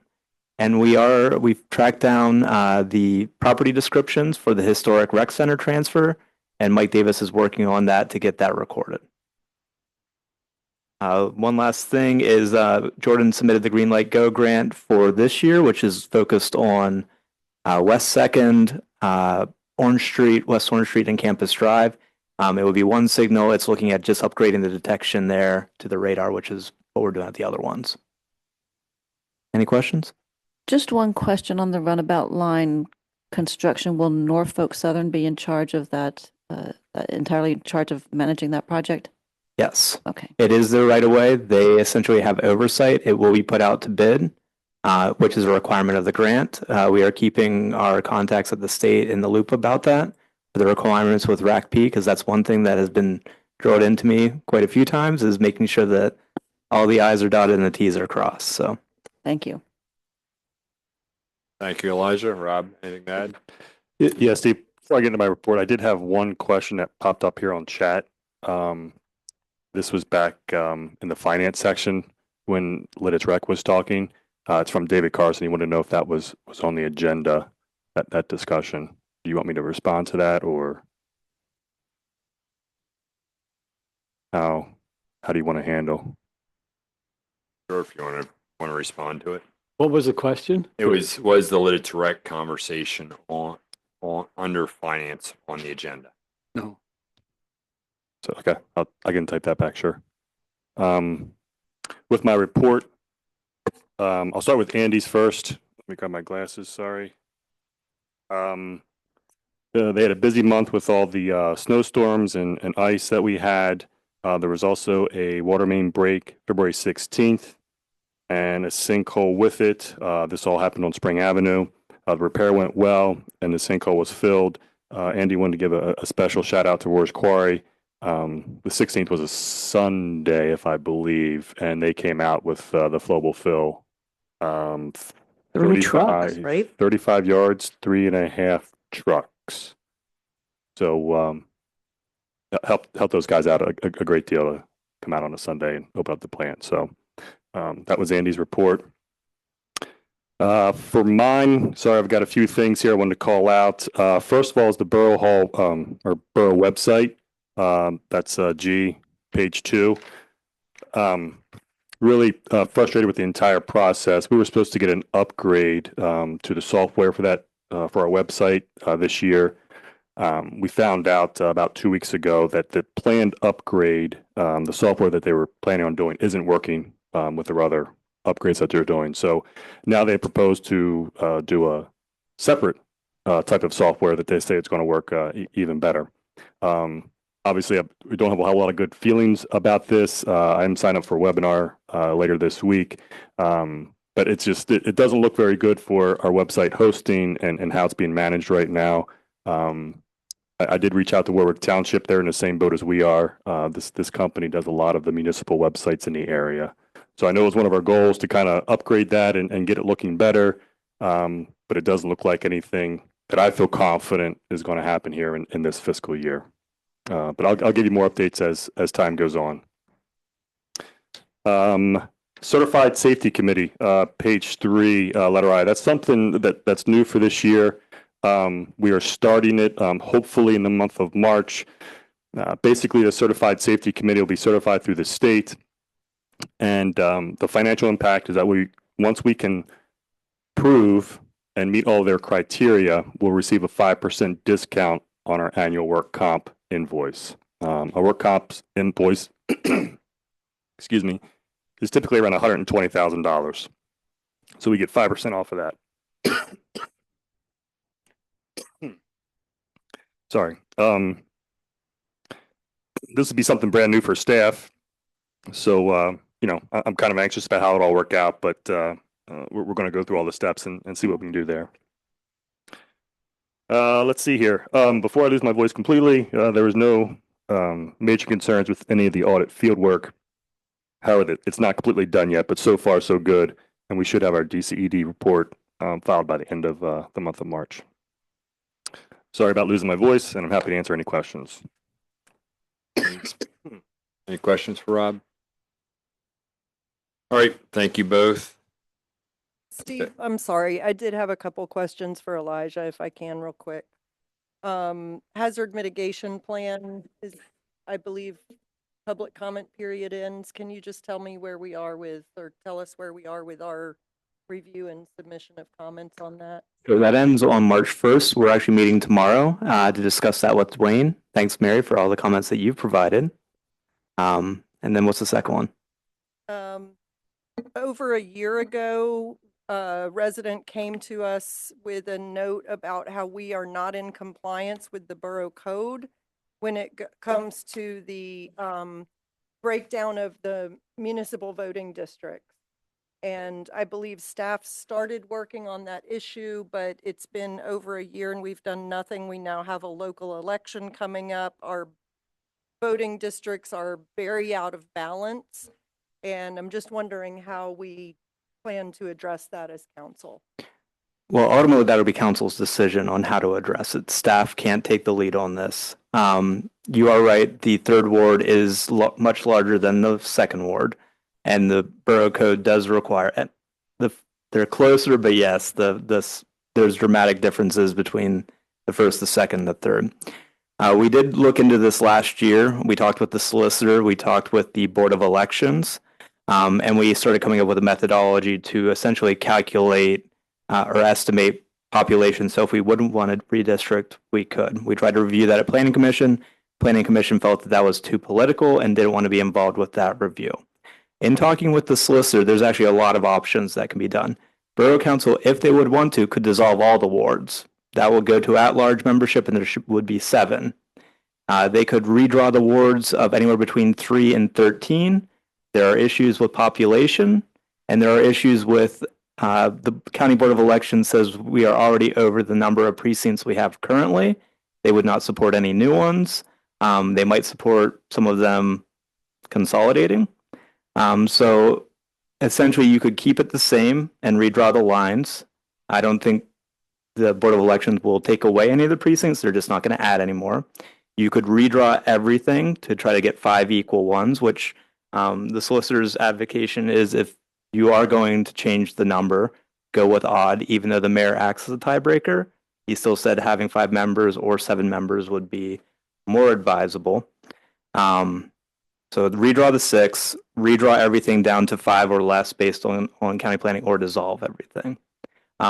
Based on how council wants to proceed with that, we'll get into whether we have to use the methodology Jordan and I came up with, which we could obviously share or discuss with whatever committee or oversight body would want to see that. I will say Jordan came up with a good process Last year, it actually has gotten better because we got county housing data and we compared that with our apartments and we're very close to what the census is showing. So it's probably reasonable enough to be used for estimation.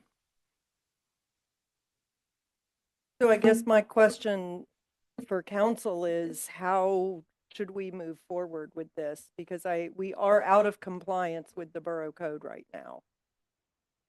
So I have a suggestion, but I want to just hear if others have questions or comments on this at the time, or feel the need to move forward, as I Yeah, do. yeah, I was going to say, I want to hear your suggestion for sure, but I think one first step would be for Elijah to summarize what he just said in a memo to council and let us see those different options in writing and start to get an understanding of what would that entail and how do we go about figuring out what would that entail, and just start to have some conversations about that and how we would want to move forward.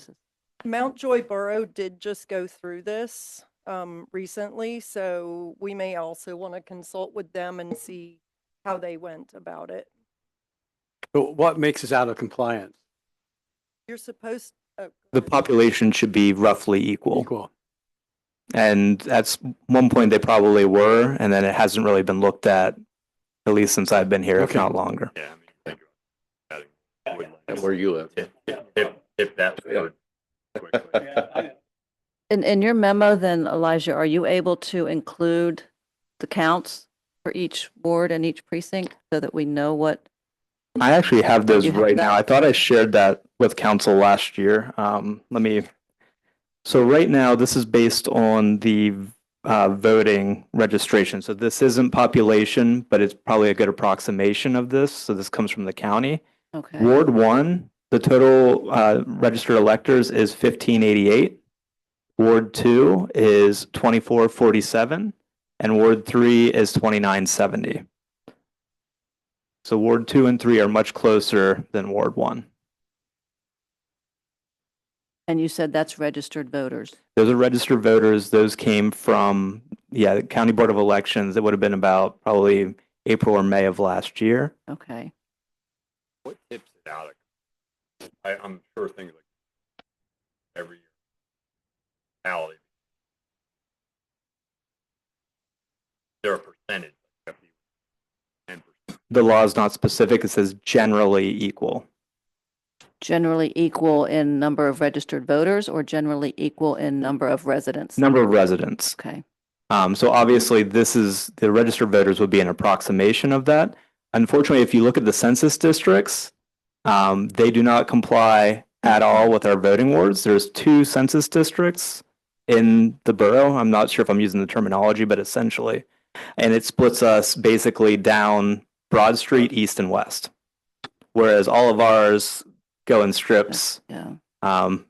To do that, which is why we had to look at coming up with our own methodology to do an estimate. So back to the reason why we would change it. We're out of compliance. Generally term. Off by 900. Make it. I don't know. I think with anything, I always want to say value added. Want to go through the effort. I'm not saying not to. Why we're doing. Are we out of compliance? I don't know if from a layman's read of it, I could see, and I think Todd brought it up last year, that there was this disproportion based on voter turnout. It wasn't total registered voters. Total registered voters do seem to indicate, there is essentially Ward 1 is about half of Ward 3. Yeah. So, from a layman's read, there's nothing that says you have to do this. There's a petition. If you do get a petition of, I'd have to look at the law of how many registered, then you are required to do it. surprising because Hey, Steve, the Wilbur apartment, microphone. the Wilbur apartments are in Ward 1. I would have thought that might have brought Ward 1 closer. I don't know how many apartments on there now too.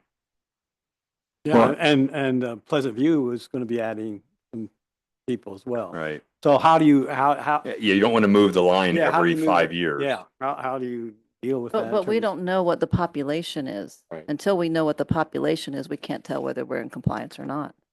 Census data doesn't support it right now.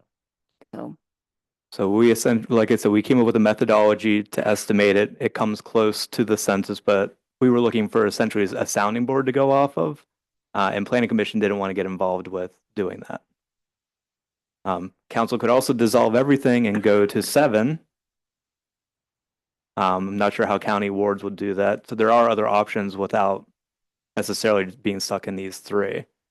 But ultimately, it's going to be whatever council thinks. And you're not going to change it for this election. Right, right. You'd be looking at it in 2 years. Okay.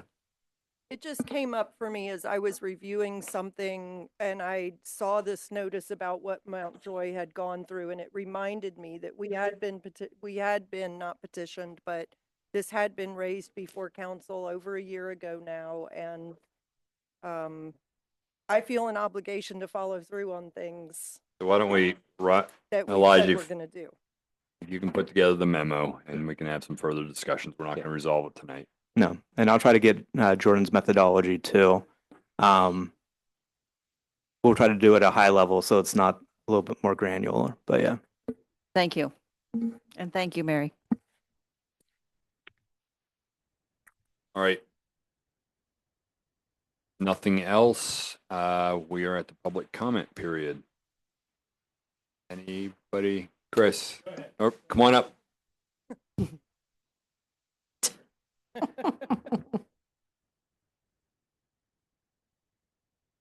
Hi, Carolyn Rice. I'm the Executive Director of the Lititz Public Library, and with me is Shane Swisher. He's one of our board members. And I happened to see Jerry at Fire and Ice while he was on trash duty, and he said I could just come and talk for a minute during public comment. He didn't tell me it was going to be 9:30, but I am on the clock, so it's okay. But yeah, just wanted to share a little bit. The Lititz Public Library, like all public libraries in Lancaster County, has been impacted by a 17% cut in our funding by the county commissioners. So it has forced us to make a couple difficult decisions regarding our programs and services. Some of the biggest losses for us are the Brain Fuse, the live tutoring that we offered for our students. We also have eliminated our Swank movie license, our ability to show movies and films in the library and in our backyard. We have reduced our summer reading programming budget by 50%. So reducing our number of programs to 3 that are provided through county funding. And also, I think particularly devastating to a lot of our families with young children, we have eliminated the hands-on house museum passes. So at the time that was removed from our circulation, there were about 240 holds on that pass. Some of those people had been waiting up to 6 months for that pass. So it's just really been limiting the opportunities that our community has through these cuts. Despite the cuts, library usage continues to increase. In 2024, we had an increase of 7% in our circulation from the previous year. Our computer usage continues to rise. We've actually had an increase of 12% for the number of people who are attending our programs from 2019. So from pre-COVID, a 12% increase. We also recently put up a survey on our website. As of Friday, I had 137 people respond to the survey. 130 of those people said that their library usage has increased since COVID. So that matches with what our statistics are showing as well. So the reality is that demand for library services continues to increase while our funding is decreasing. So yeah, it's just more important than ever that we are here. That's why we came out today, just to continue to show the value that we provide to our community. And we also wanted to thank Borough, of course, Council for your continued support of the library. That's really helping us continue to sustain our operations. So thank you. Jane, I don't know if you had anything, just, okay. All right. Yeah, I have a Thank you. question. Yeah, thanks, man. What did that 17% cut? What was that in dollars? So for our library, it was about $3,000. So anything, any changes that we've had to make, we don't want to make them public facing. Luckily, our board is very fiscally responsible. And so the public won't see any cuts on that end. The major cuts that we're seeing are from the 17% reduction from the library system services. So that was $360,000. Is cooperative between. all the Correct. libraries. Yeah. So they Okay. provide our IT, they provide a lot of finances for our program, the delivery among the Okay. different Now libraries. I understand better. Yes. Okay, thanks. Yeah. So, any other questions? Okay. Thank you so much for listening. Thank you. Oh, Mary? Thank you, Carolyn, Yeah. for all your work there, and to the board, and seeing yourselves through these rough times. We can sympathize as we're trying to figure out how to balance our budgets as well. Yeah. So thank you for all you do for the community. Thank you so much.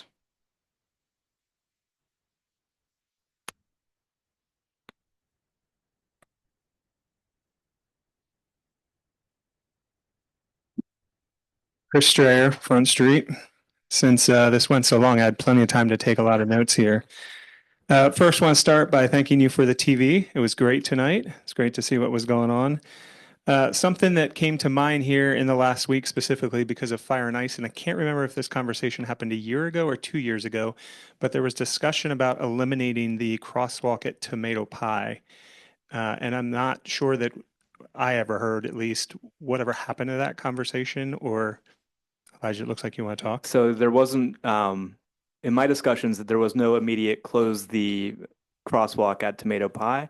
The thought is that when the trail comes through, consolidate all the crosswalks north of Broad and Main to where the trail would cross, and then have signage that were essentially signalization that would pontoon people across. But Similar to this station we have now. That I think this Right. one might actually have a traffic signal involved, but I'm not sure of the engineering. Well, that'd be great. Another traffic light would be awesome. traffic light, Great idea. To push the button. And Yeah. And sorry to interrupt you, Chris, but I was thinking that the request for fire and ice was specific to funneling people to the one main crosswalk on Broad Street. And I do believe they did close the smaller crosswalk. Correct. But after that had happened a year or two ago, there was conversation about, hey, maybe we should just shut that crosswalk down, like Completely. grind it off and do away with that one, because there's so many between Main Street and essentially Lincoln Avenue. Okay. There was I remember a resident came in and had concerns with it. And I think Elijah's point was, wanted to wait until we had that. I just closed all of them. And Because ideally that will become I'll say the main pedestrian thoroughfare. And even if you grind off the pavement markings, you still have the curb ramps there. And I think there's essentially a crosswalk any place two streets come together. So you wouldn't be able to keep people from crossing there.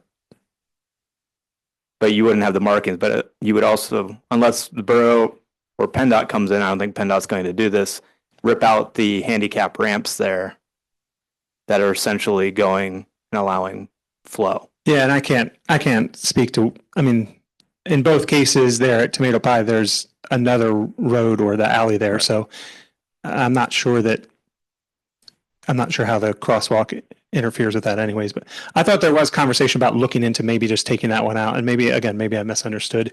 I mean, I know you're working diligently, but the rail trail is still a ways off. Yes. And when you try to come through town, specifically on the weekends, it's like stop after stop after stop because people are trying to cross the street. So thanks for reminding me of that, I guess. One thing I was reminded about tonight when you raised the fee on the residential inspection, and I was shocked to hear that it was like 12 years ago. And I think Mayor Snyder was probably the only one here when that actually happened. But I raised concerns about why that was happening when we weren't doing any type of inspections for commercial spaces. So, for example, here on Main Street, we're inspecting the residential second floors up, but we're not actually inspecting any of the commercial spaces, the basements, or the actual businesses. And I was told, oh, we're going to start this, and maybe in another year or two we'll look into that. And still think that's probably something we should be doing if we really think that some of these things like smoke detectors and whatnot are that important. They should probably be being inspected not just on the second and third floor, but potentially the first floor and the basements as well. I'm just going to keep going through these. I don't need a response on everything. I was glad to hear that there's going to be a reevaluation of some of the special events permits. I'll be honest with you, some of them don't make sense to me. Tonight, particularly the blood drive, I don't understand why we need to create extra permits and paperwork and processes for something like that. But I've also witnessed other situations where, in particular, the band had a band competition at the high school. They had to fill out paperwork, apply, again, create more extra work for people here, but no one actually does that for the football games. And so, again, I think there needs to be some kind of something in place that says, hey, when we're talking about places that people gather, typically the football stadium, I don't know that the special permit should be applying. I know that's tricky because of the park, and I can see where people would have problems with that, but I also would hope that we could have partnerships with the park that they could just let you know when there's going to be activities happening that would potentially affect the need for other services. But again, I get it when you're trying to shut down roads, but when you're talking about places that people gather anyways, parks, football stadiums, whatever, I don't understand why one event needs it and one event doesn't. So again, just a public comment. And then the last comment in regards to bagging the meters, I think that's a great idea. I had the same thought as well. Honestly, I think we should be doing away with it. It doesn't make any sense to me. I've never been in another community that bags them as often as Lititz does. And it's not just the income from wasted or whatever not received from bagging the meters, but the chief himself 2 or 3 meetings ago told us he walked around and bagged the meters. And I just think that our police chiefs and some of our other staff probably have better things to do than be paid to walk around and bag a meter every 3 or 4 weeks when we decide that we're going to bag them because someone gave us $150. That's all my comments. Thank you, Chris. Thanks, Chris. Any other public comments?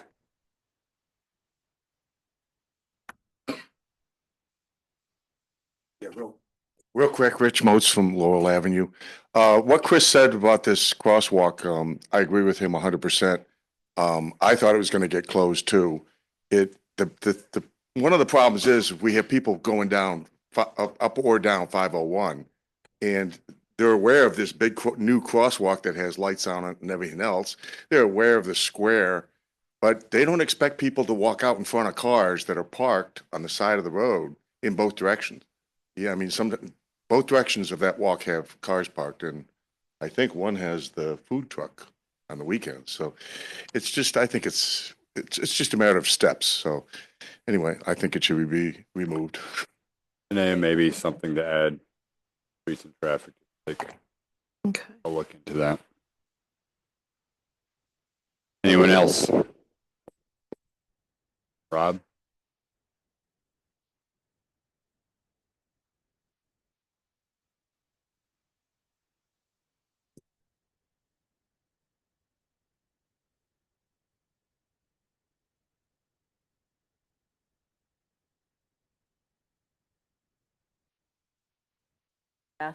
Why don't you ask the resident if they want to speak directly or if they want you to read it?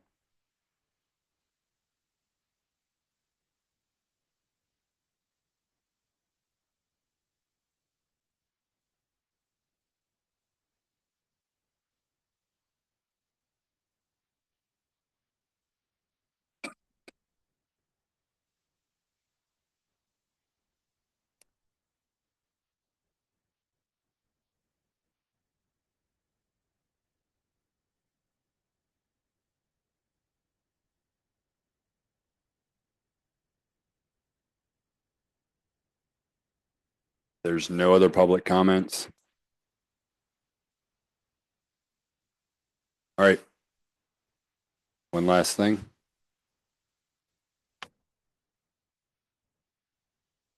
I'm looking for somebody. It's only 9:37 though. Item number 10, everyone, please. Motion to adjourn. Second. We have a motion and a second. All in favor? Aye. Aye. Opposed, motion approved.